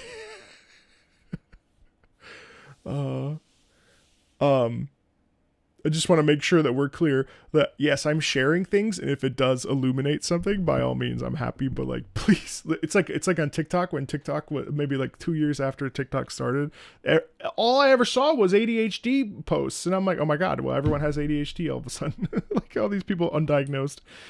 Well, ruminating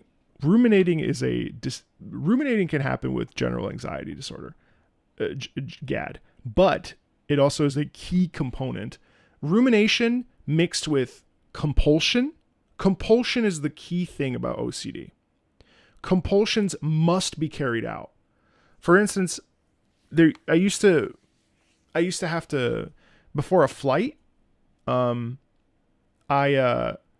used to have to like go to the bathroom like 10 times. Like I used to have to like be like, no, I just need to make sure. I used to go to the bathroom like 10 times just to make positively sure that everything would be okay. Because the problem is, one time I had a stomach ache as we were taking off, and I was like so freaked out that I was about to shit myself on an airplane. First of all, that would be terrible. Okay, let's be clear. That would be very shitty, literally in that case. But the fear of that made it so that, here's a prime example. So tangent. When I was doing an opera, I only had, it was a 2.5 hour, it was a 2 hour, it was a 2 hour opera, 2.5 hour opera. And the character I was playing, Nemorino in Elixir of Love, only gets in the first 90 minutes, gets 1 8-minute break, and then you're on stage the entire time. And being in front of 2,000 to 4,000 people for an extended period of time where you are just being perceived, if you're a person with anxiety, is immensely unpleasant. Okay. So I was already nervous. So then we were finishing up and we were doing our final room run through where we run through the entire thing. And then we move to the stage and do like the tech week, which is basically like where we set our spots on stage. They do the lights, all that sort of stuff. Right.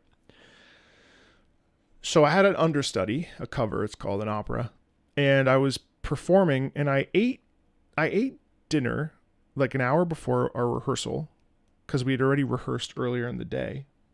And I was like, damn, my stomach feels bad. Like, and I had a nervous stomach anyway, but I was like, this feels worse than normal.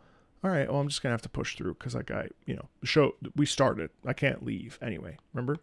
So it is what it is. Oh, thanks, Interstellar. I appreciate that. Thank you. And after a while, I start to like sweat. And like I'm like, I can feel my stomach, and I'm like, uh-oh, this isn't good. Like I feel kind of sick. Like I feel like this isn't what I want to be feeling right now. And I'm singing and I'm sweating, and then my stomach starts to go. And then my best friend is singing opposite me in this particular production. And I look at him, and I'm like, I'm sorry, I can't do this right now. And I just run out of the room, and I just exist exactly where you think I exist for like an hour. No joke. And then my cover goes on, and then that was mortifying, because that's like, so then I like, that was when I started to really double down, and I would like pop like 16 Pepto, like that's as much you should do in like 24 hours.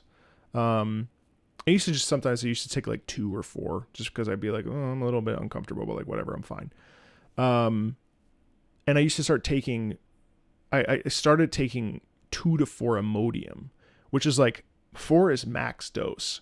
Like ain't anything coming out of there for at least 48 hours. The problem is that because of my OCD, I developed a compulsion. And the compulsion was, I cannot do things that require me to be present, whether in a meeting, an event, a performance, you name it, like an airplane. So I started just constantly, essentially like max dosing on Imodium and Pepto. And it got to the point though that I became so reliant on those medicines to be able to do my job. Not only did they ruin my performances, because then I got dry mouth, which you already get anyway because you're nervous. So they doubled the dry mouth. There were several performances that I just was like waiting to get through because I just knew that I was singing like shit. I knew I was singing like shit. I knew my performance was shit because I wasn't even thinking about acting. I was thinking about surviving.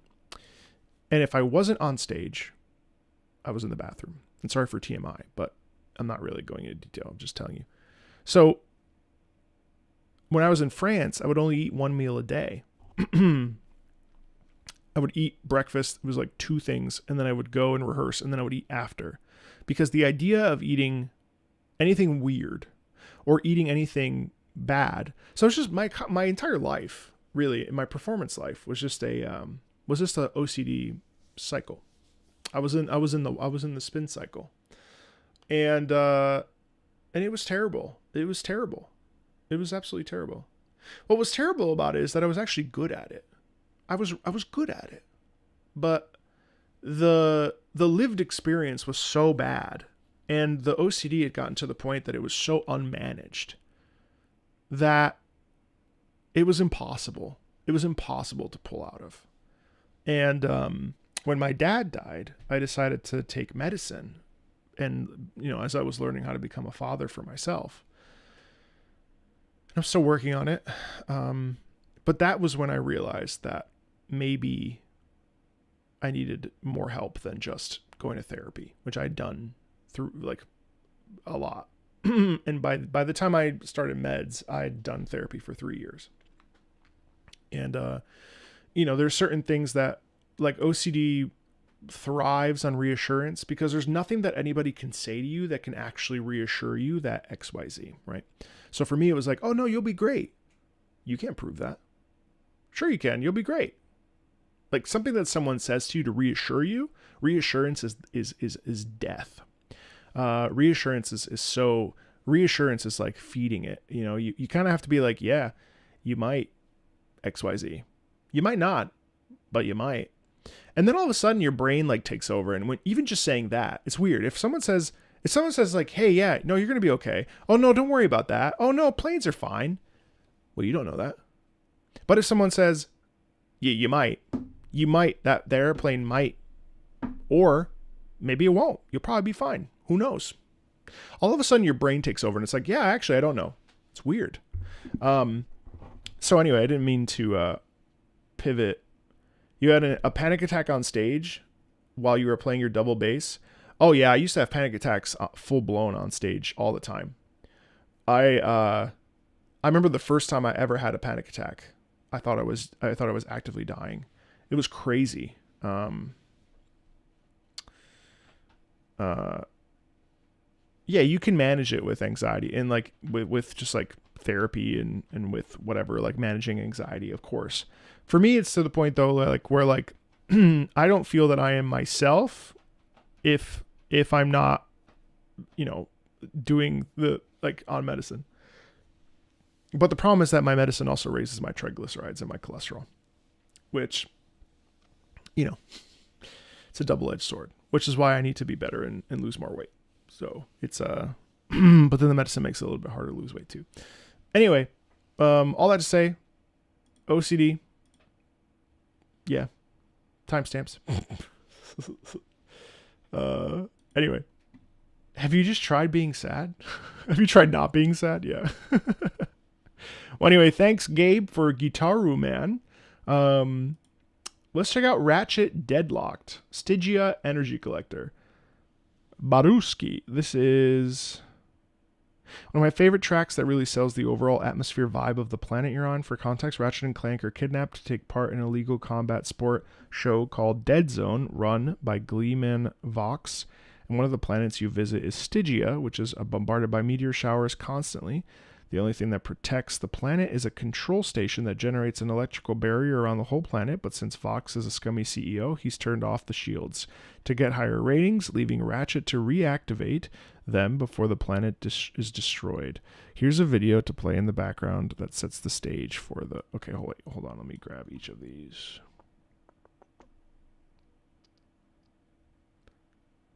Have you tried setting a reminder for anybody with ADHD? It's hilarious.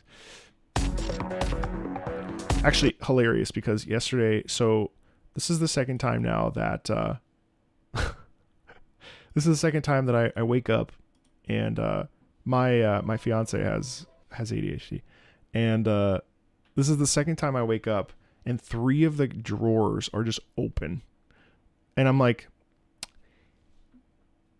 "Hun, did you close the drawers? Did you open these before you went to bed or something?" I don't remember. So it's either her bad memory or it's a poltergeist. There's no in between. It's one or the other. I don't know. Hopefully it's not the other one. I would prefer this one, but we'll see.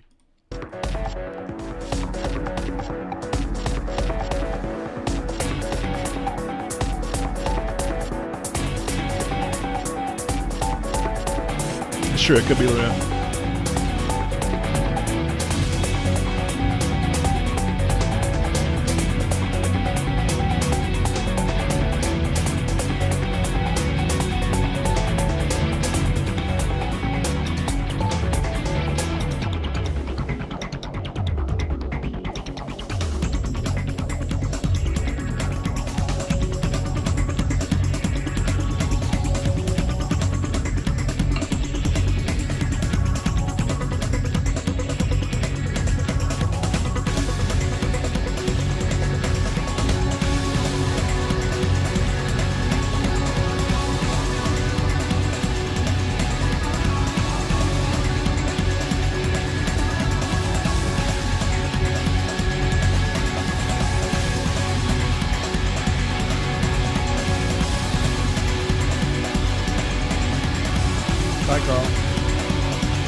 Yeah, you're right. That does a great job of showcasing like a bleak planet that is constantly being bombarded by meteors and thunder and lightning and it also like ties in the cybernetic vibe to it too, 1,000,000%. I mean, it's like it's weird. It's like sort of unpleasant to listen to in a vacuum, but only because it doesn't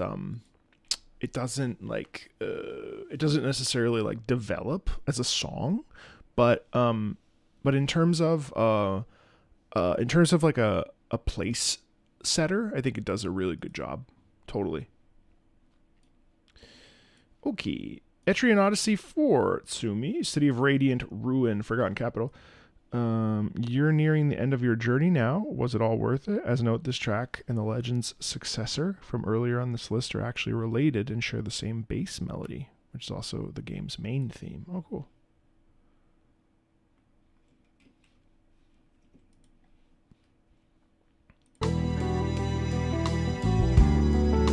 You know, I think I like Etrian Odyssey 4's music a lot. Is this where that, the one, the rose petal one that I heard a while ago is from? Yuzo Koshiro, huh?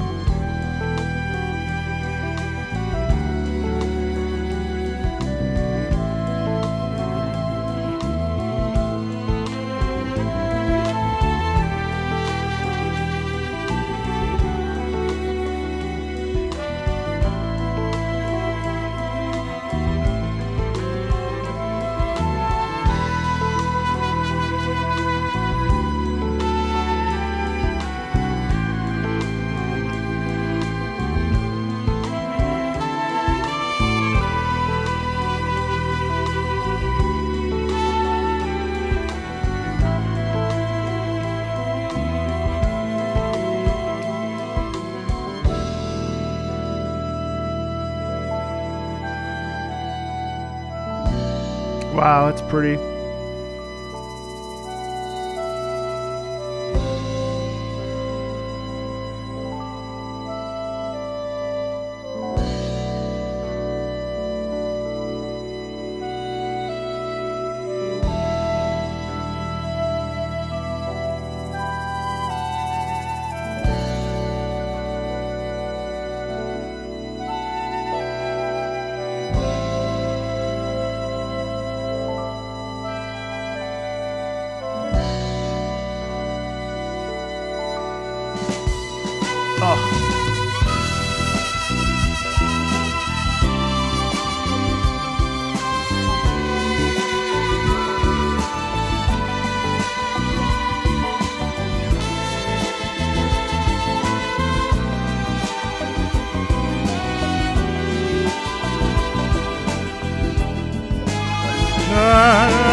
That's fucking gorgeous.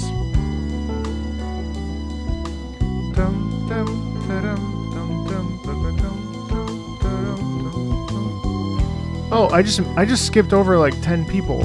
What the fuck? I'm so sorry. I don't know what just happened there. Sorry. I'm so sorry, everybody. Wow, that's incredible. I loved that. Really, what an incredible piece of music. Really, really, really terrific stuff. I loved that. Really, really, really awesome. Wow. I enjoyed that immensely. No notes. Golvis Hideout, Pac'N'Roll remix.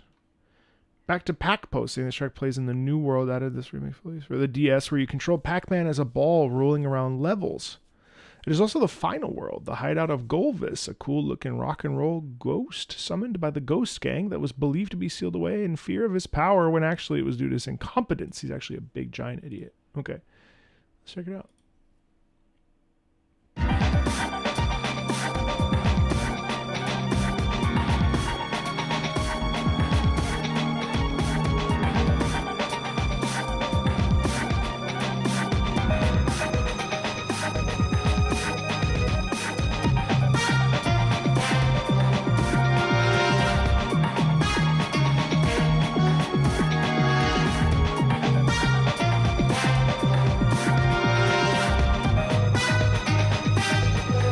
Wow, what?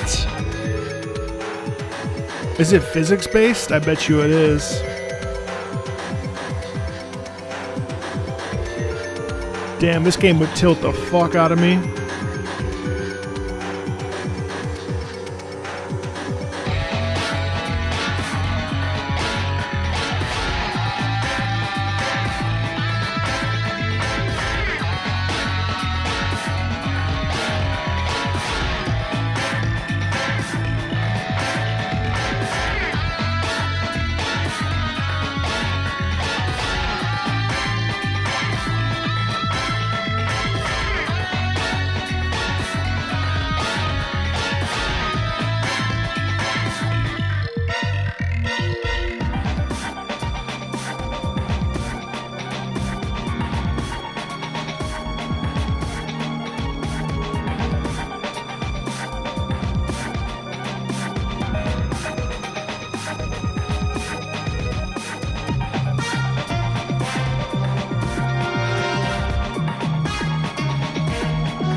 I love how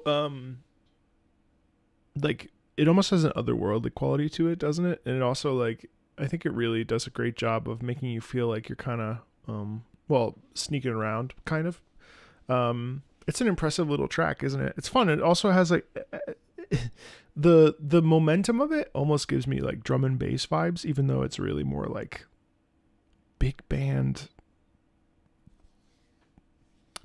espionage. Yeah, totally. Who's ready for the next Pac-Man game, which will be sci-fi horror roguelike? Oh, dude, I don't know. I could care less.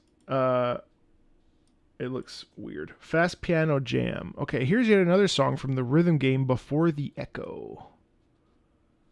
One of the boss themes that just keeps you on your toes throughout the whole fight. Combat is rotating through 3 different screens to hit the beads for blocking damage, generating mana, and casting spells. Such a cool game. Hope you enjoy it. Before the Echo.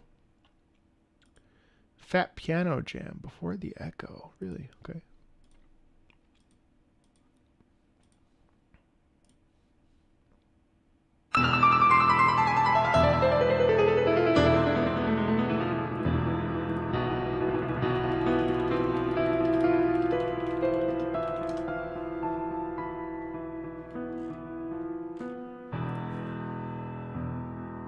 Fast.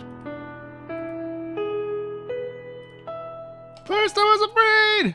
I was petrified! Sorry.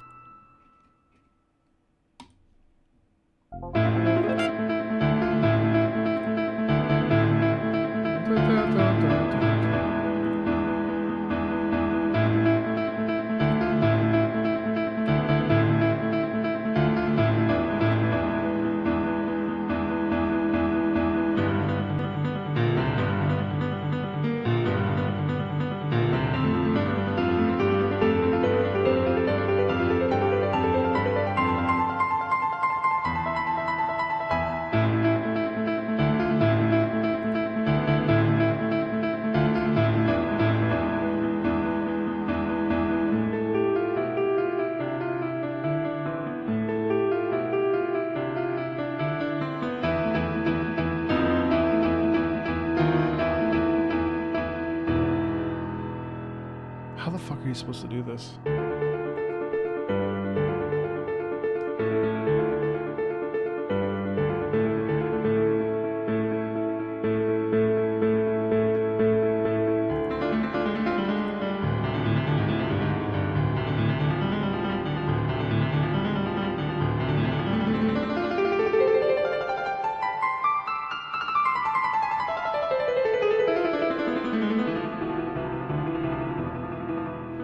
So you're supposed to hit the red ones as much as possible.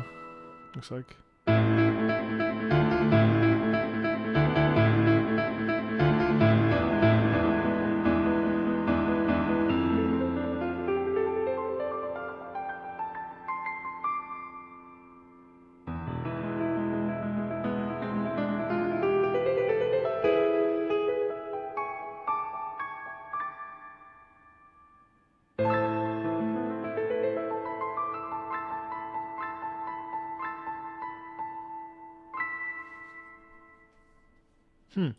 I'd like to share that with a pianist at some point. I need to.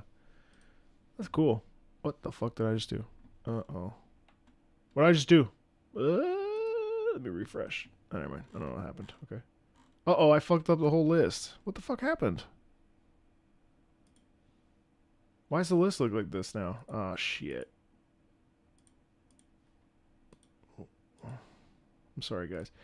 What? Shit, I fucked up the whole list. Why does it look like this? Why does it look like this? Oh, no. What the fuck? What did I do? That's not what I want. What? How come the top one looks normal? Control Z. Well, no, I'd rather not. Kramen's got it. Kramen's taking care of it for me. Thank you, Kramen. Hoi 4, I have the best team. Hoi 4 TNO, verify your clock. Warning, the HRE's flags in the background of this part of the swastika visible? Huh? One of the many ways to reunify Russia is under the Holy Russia. This is a song that plays when you do so. It is a satirization of a dystopia in the context of a game.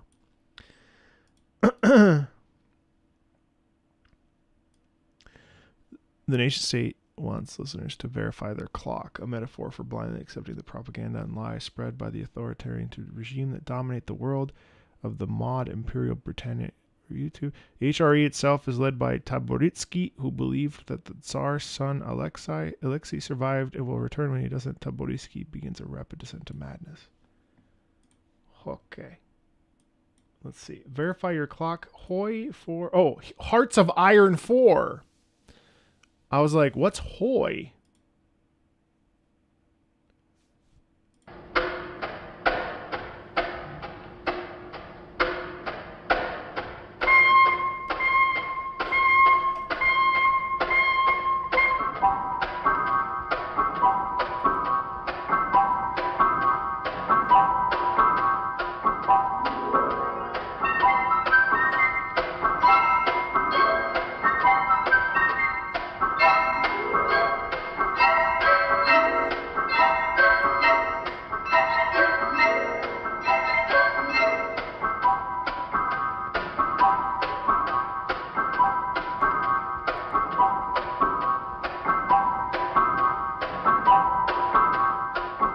A lot of clusters.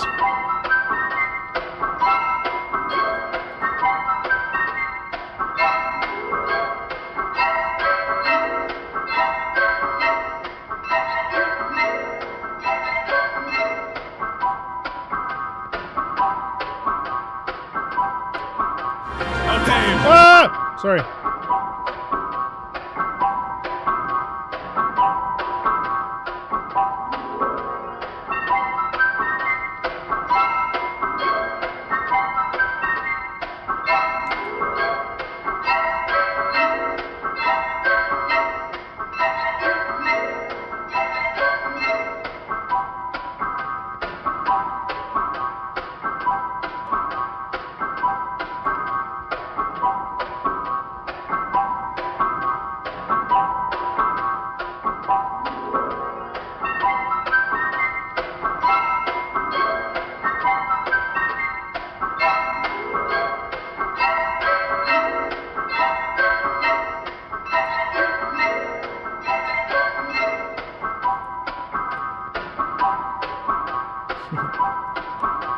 We'll stop there. Yeah, the it really actually it's an incredible piece because it really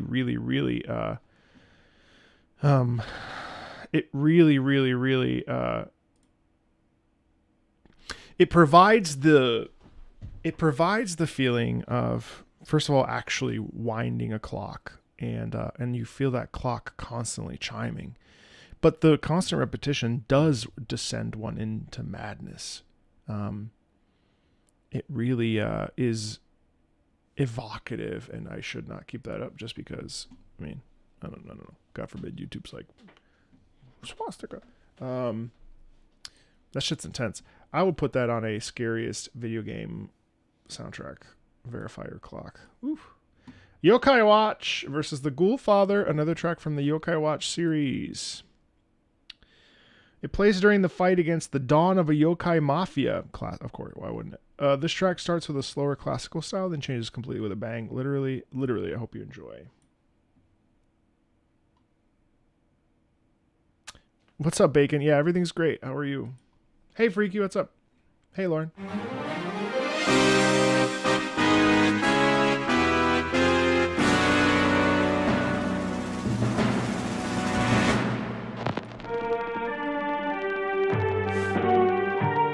Oh, cool. Yeah, okay, so Mafia.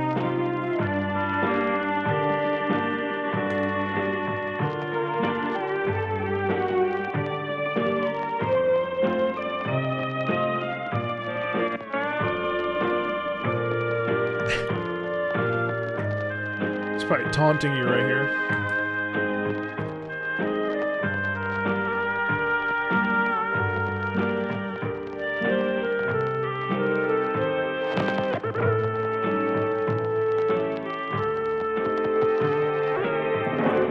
The Ghoulfather.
They might as well just be paraphrasing the Godfather theme.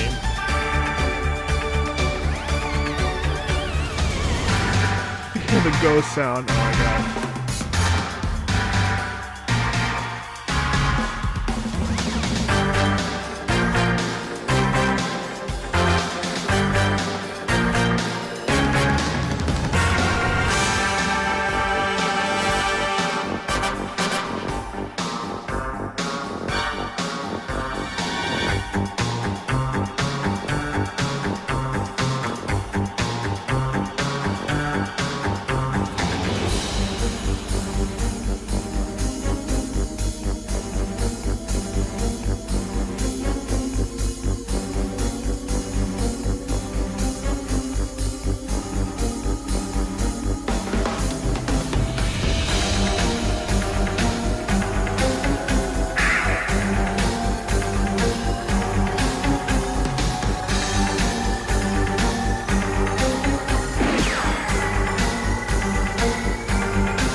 That's incredibly charming. That's incredibly charming. I really had a good time with that. It's so much fun. That's so much fun. I really enjoyed that. Touhou 7. Mystic. Perfect cherry blossom. The capital city of flowers in the sky. It's spring. Almost. The snow has melted. The first flowers of the year have started to appear. Nature is reborn, awakened from the long sleep. Now this theme sounds nostalgic. Sad for the past winter that coated the earth, but glad for the new life that is starting to bloom. Also, I can't get enough of the guitar, question mark, in the very beginning. I just think it's neat.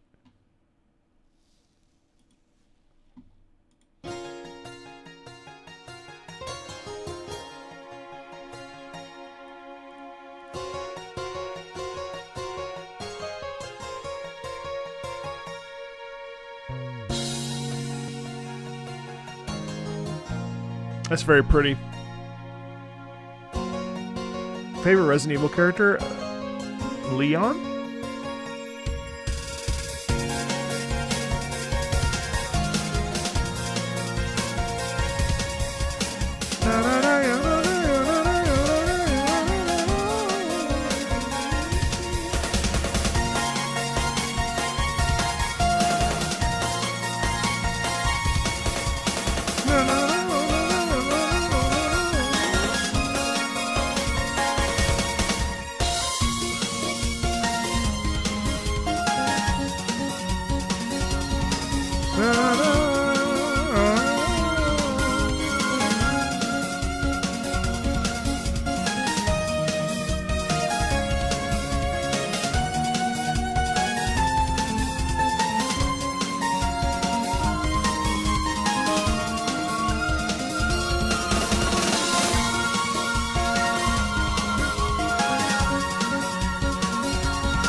I really like that that motif.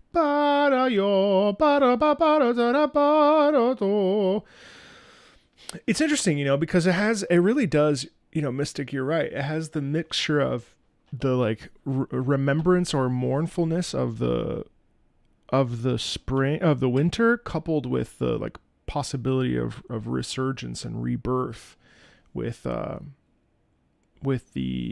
spring, and like traversing the like the landscape, right? Or like allowing yourself to be reborn through it, you know what I mean? Yeah, I've been playing a lot of Rise. Yeah, it's really beautiful. I mean, you know, I think if you get past the like chiptune Zune sound, which can be grating at times, like it actually is like a very impactful piece of music, and an impactful it's an impactful like emotional state to be in. Especially a lot of these are really impactful pieces. They're really like, let's go. You know, I know that Touhou is a very specific sound, but I think like if one stays open-minded to it and like really looks deeply, they can find something really, really nice in there.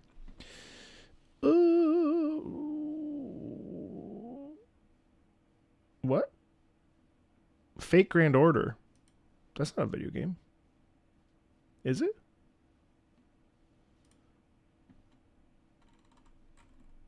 Can it be? Can it be? Christine. Fate Grand Order Lostbelt 7 main theme live version. This is technically a snippet of the Lostbelt 7 themed melody from FGO Expo 2024.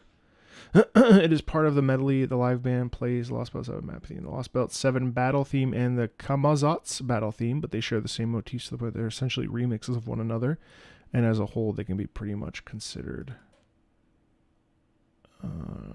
Lostbelt's main theme. Oh, I've heard from it. Oh, FGO, the gotcha. I'm sorry, my brain just imploded. It was like, FGO. Oh.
Dude.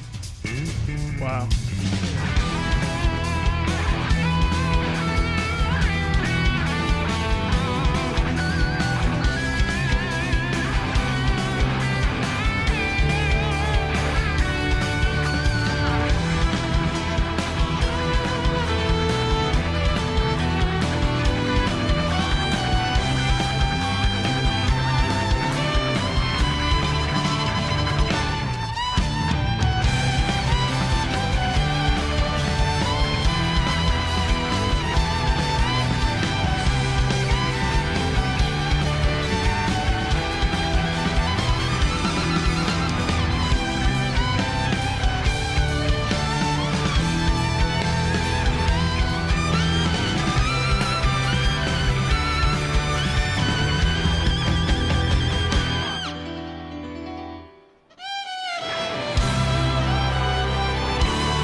No stream tomorrow.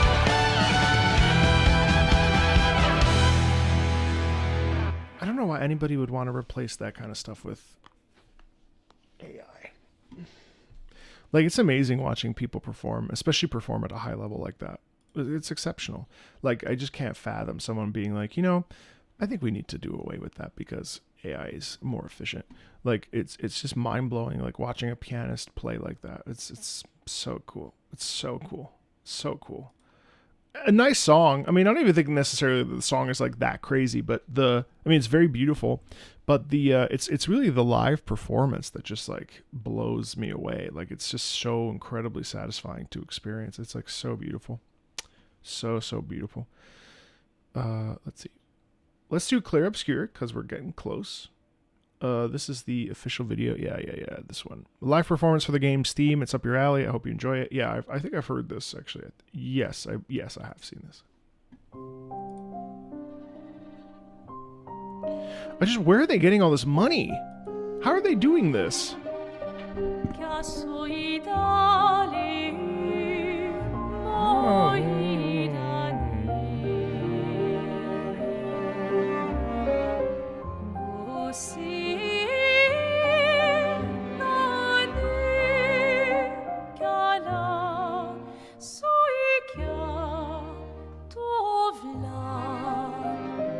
It's such art song stuff. It's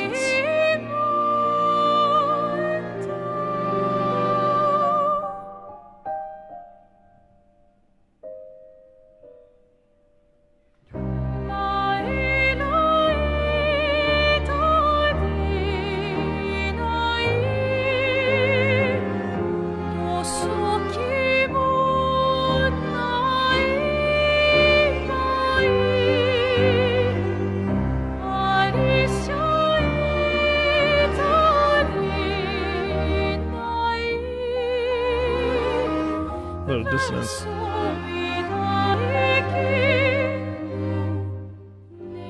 Nice, the unison movement down.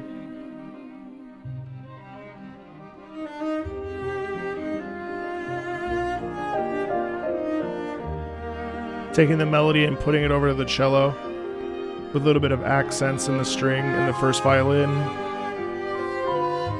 Piano accompanying the whole time though, which is cool. So now it's actually kind of a duet between the first violin and the cello.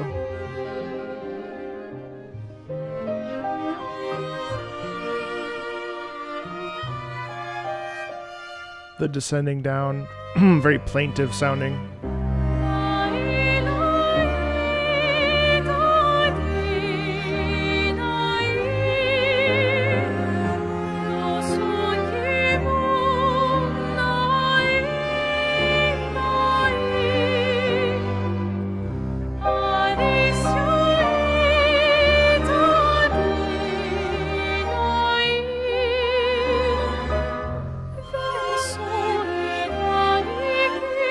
Unison movement with the violins there too, and then it ends in sort of like twinkling, like you don't know where things are gonna go.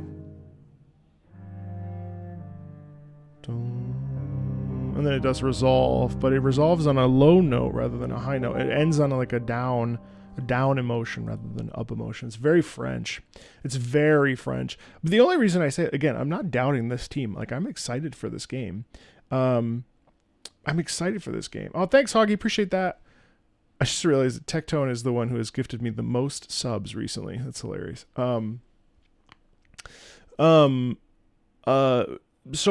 I find it really interesting that they just are marketing it the way that they're marketing it, because it feels like they're marketing it like a game IP that's been around for a really long time. It's really incredible how they've, you know, especially they're leaning in with music front focused as well. Very intriguing. No, I won't hear non-VGM on stream. Really excited to play it. I did reach out to their like person to see about getting a copy. I no get early access.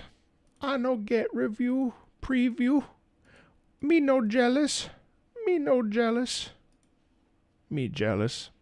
Theme for the gym? Fuck yeah, let's listen to it. Lisa the Painful. I've heard this. What's up, clown?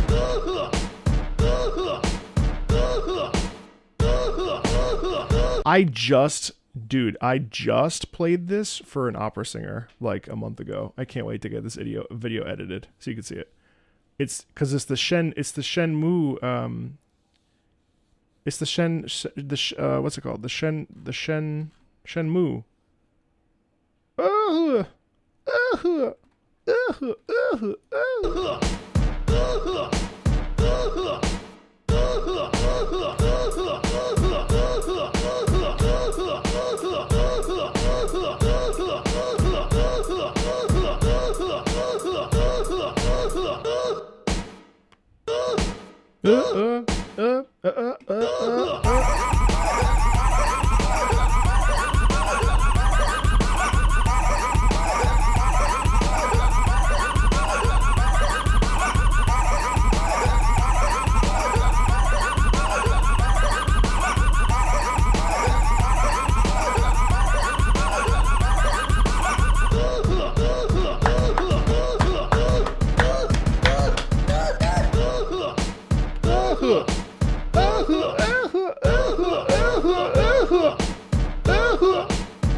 I just said that, Poke. You just hopped in, yeah.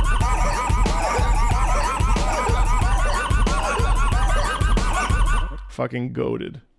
Goated track. One of the best tracks that I've ever heard. Incredible, incredible piece of music. Has to go on my Weird Video Game Music episode 3 once that's finished. Amazing. Amazing. So good.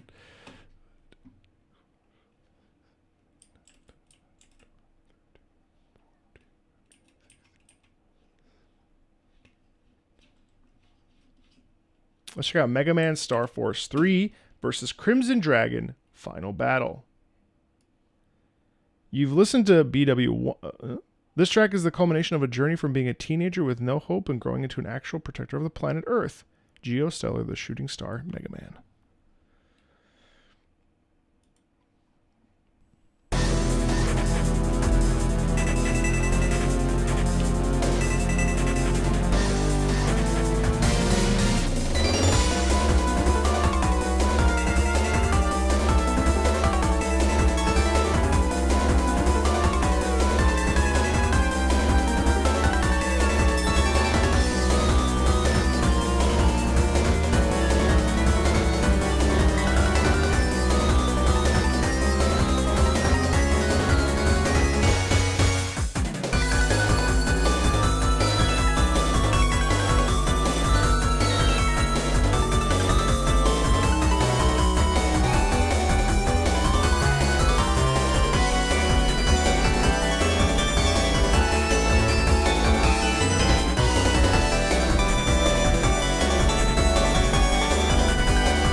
So intense. It really does feel like you're at the beck and like the not the beck and call, but like you're at the whim of this Crimson Dragon. Like you really are uncertain if things are actually going to go the way you want them to go. You know what I mean? There's a tension in that is kind of fun. This was on the GBA, Mega Man Star Force 3, Pokemon 2, GBA.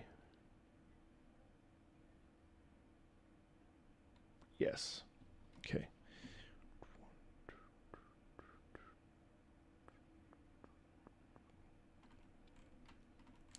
Well, I think that's as good a place as any to pivot and pause.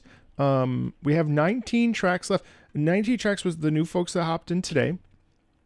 So 1, 2, 3, 4, 5, 6, 7, 8, 9, 10, 11, 12, 13, 14, 15, 16, 17, 18. Actually, 18 tracks. DS. Yeah, DS. Okay, cool. 18 tracks. Sounds great. As always, I mean, I just think that these things are really fun.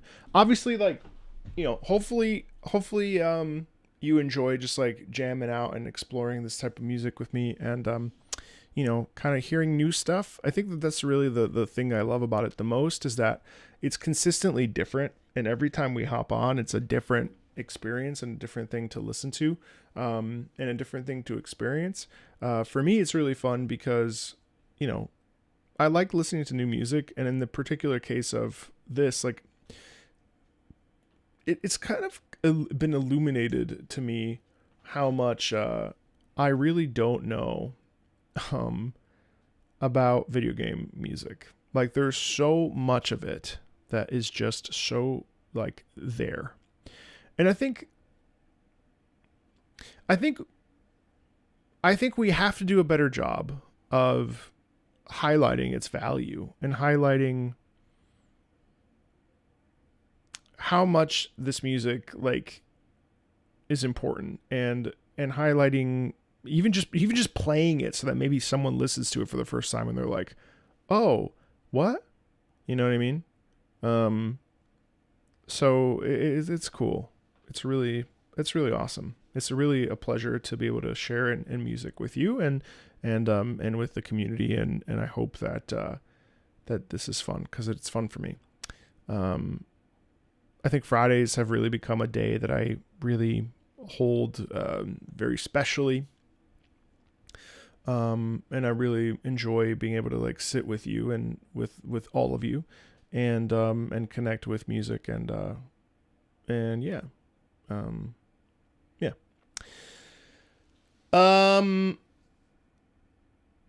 Yeah. That's all I've got. For those of you in the Patreon who I made an announcement on Discord that I don't think I need to repeat publicly, but it's there if you want to read it. That's sort of some of the stuff that happened this week. That this was a weird week, admittedly, for me. It's fine. Yeah, some definitely a weird week this week, but hopefully everyone has a really nice weekend and enjoys themselves this weekend. And I'm trying to think what else. I'm trying to think if I want to like just shoot the shit for like 10 minutes. Yeah. I think maybe I'll go take a nap. I think I'll take a nap.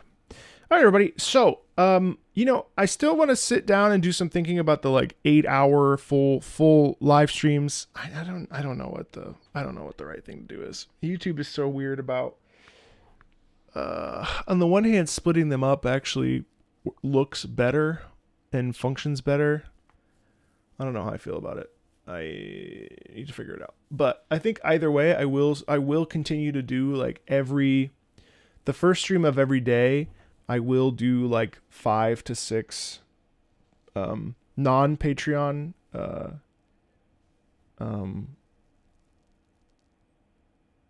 yeah, I'm gonna go take a nap, but I do also have my Switch next to me. I do want to start every stream opening up suggestions to the community so that it just feels like we're not just doing suggestions by patrons, because I feel like that's a little bit limiting. Yeah. Oh, and I do plan for Freerun. By the way, Freerun will be... God, I don't want to finish it. I'm like stalling so bad. I don't want to finish it. So I did the 4 episodes last week. And then I think this week my plan is for Sunday to have out the next 4. But the final 4. And then I think what I'm going to do is I'm going to go back to FMA and watch that. I think I'll watch it in Japanese and just keep the Japanese sort of trajectory. And then I think I will try to intersperse Garen Lagan in there as well. So, yeah. All right, everybody. Maybe a public song raffle. It's optional. Yeah, I need to figure it out. I think I've been doing that on stream anyway. We did yesterday. So